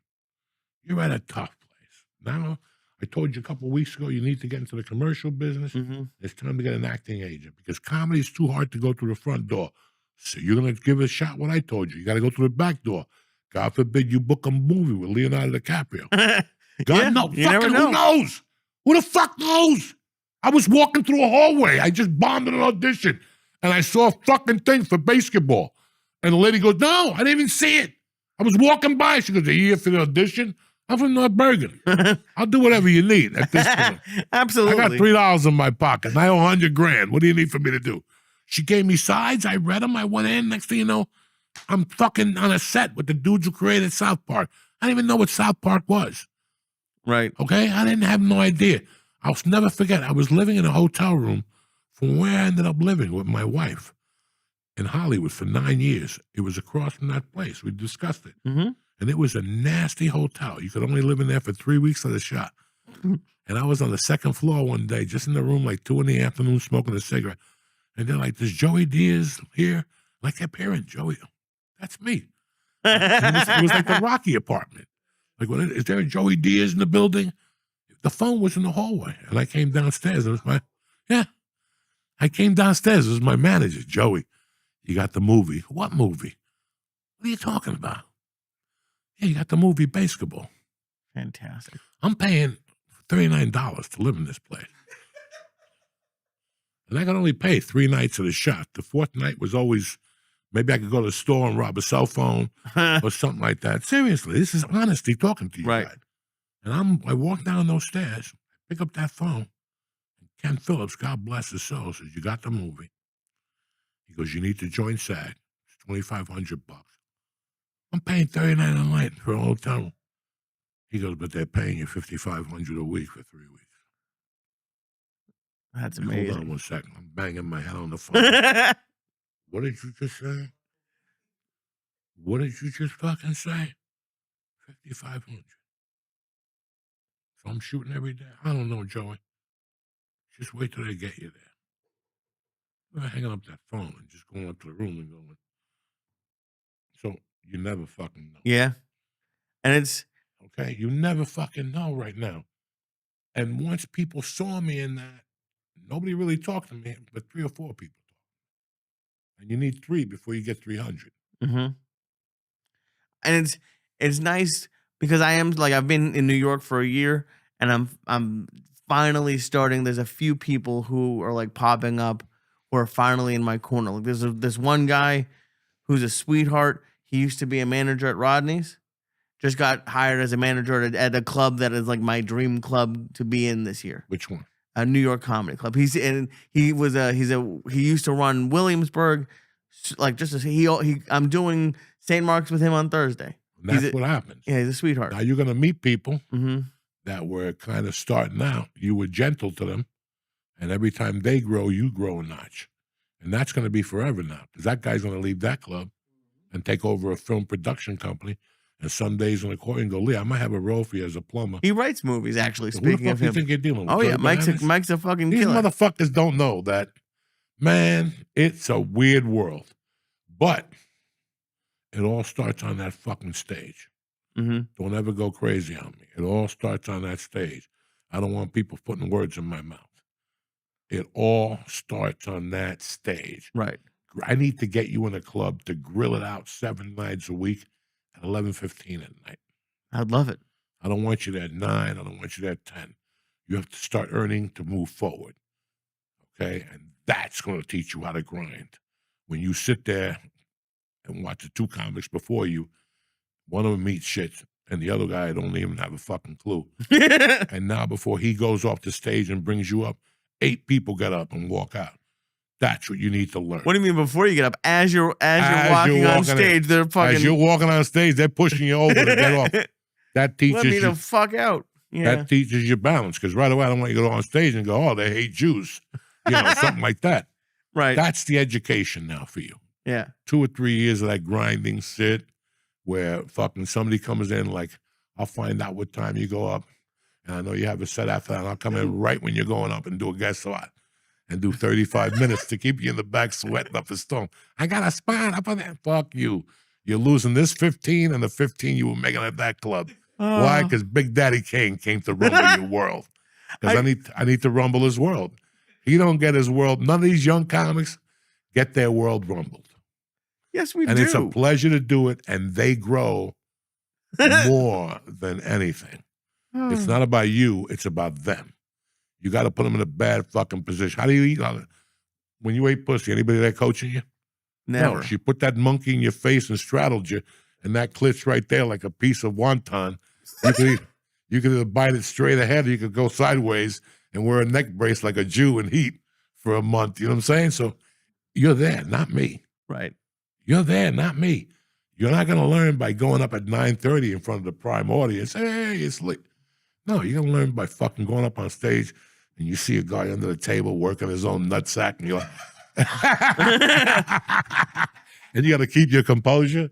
The first time I saw that dog, I didn't know what, like instant composure to fly off the stage and kick him in the mouth. But I had to look at the guy and he's sick. What do you want me to do? He's up there torching his balls while you're on stage. I haven't had that. I have had a couple make out during my show, like fucking go at it. Don't worry. You should have joined in and did a threesome. Oh, I did call him out on it, which was great. That's where you fucked up, right there. When people are swapping spit, you call a timeout and you creep while you sleep up to them and you put the phone on. You Instagram it and you go, hello. And watch him pop up. If he hits you, you get $50,000 from the club and from him. So, you know what I'm saying? If you're going to be a Jew, be a Jew. That's all I ask. I'm doing what I can. All right, where you at this week? This week I got a good week. Tuesday night I'm at Luxor Lounge. Thursday I'm at St. Mark's early, then with you at the dojo, and then the big ones this weekend. Friday, Saturday I'm at the Philadelphia Punchline with Josh Wolf. Oh, shit. All my Philly peeps, come out there, support Lee. The great. Eagles won last week and you're happy. You know what I'm saying? When the Eagles win, it's a good town. When they lose the week before, I don't know. People walk around angry as shit. No, they'll be fuck happy. You looking at? You a Met fan, motherfucker? I think the NBA season starts this week. Soon, yeah. Really? It's not the 21st. They broke my fucking heart. All right, well, I got nothing going on. I got the dojo with these guys on Thursday. Then Halloween week is off. We're going to find some hole to do comedy at. Then the following week, November 5th, is sold out at the Dress Factory. And then we're in Washington, D.C. on the 8th. What's the name of the place? MGM National Harbor. Are you kidding me? Or what? Then we come back to Philadelphia. Dun, dun, dun, dun, dun, dun, dun, dun, dun, dun. Chino! Dun, dun. I love you, motherfuckers. Stay black. Have a great week. Lee, it was always a pleasure seeing you. Good to see you. Look, buddy. you had the little retarded hoof up when I looked over at you. I caught you. It was one hoof up. You were right. You were ready to fucking go backwards on me to autism I wish camp. I could. I wish I 1978. could. All right. I love you guys. Have a great week. Thank you for being here. We'll see you next week. Stay black. What's happening, beautiful people? It's Uncle Joey. Halloween is coming. Let me tell you something. Guys, enter the room. Dig first where I come from. Make an impression with Blue Chew. It's the original brand offering chewable tablets for better sex. Listen, Halloween's coming, and you want to stick it up somebody's puss, correct? Blue Chew is like someone gave you downstairs a pep talk and a gym membership.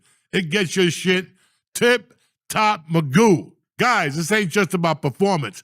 It's about legacy. You want freaks out there talking about you, saying, I went over to that guy's house, and he fucked me. I couldn't walk for 3 days. You know what I'm saying? That's love. Give her the group chat something to talk about. You know when you lay it down, they're talking about how it gets up. Women love that shit. That dick was unstoppable.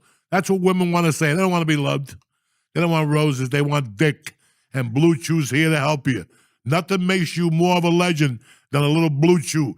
Discover your options at BlueChew.com. Hey, And as a special deal for church listeners on a beautiful Tuesday, as always, you're going to get your first month of Blue Chew for free. Who loves giving out dick more than Blue Chew?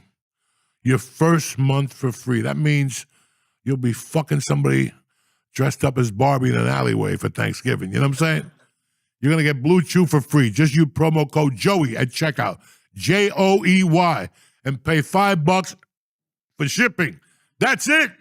Join Blue Chew's mission to upgrade humanity one thrust at a time.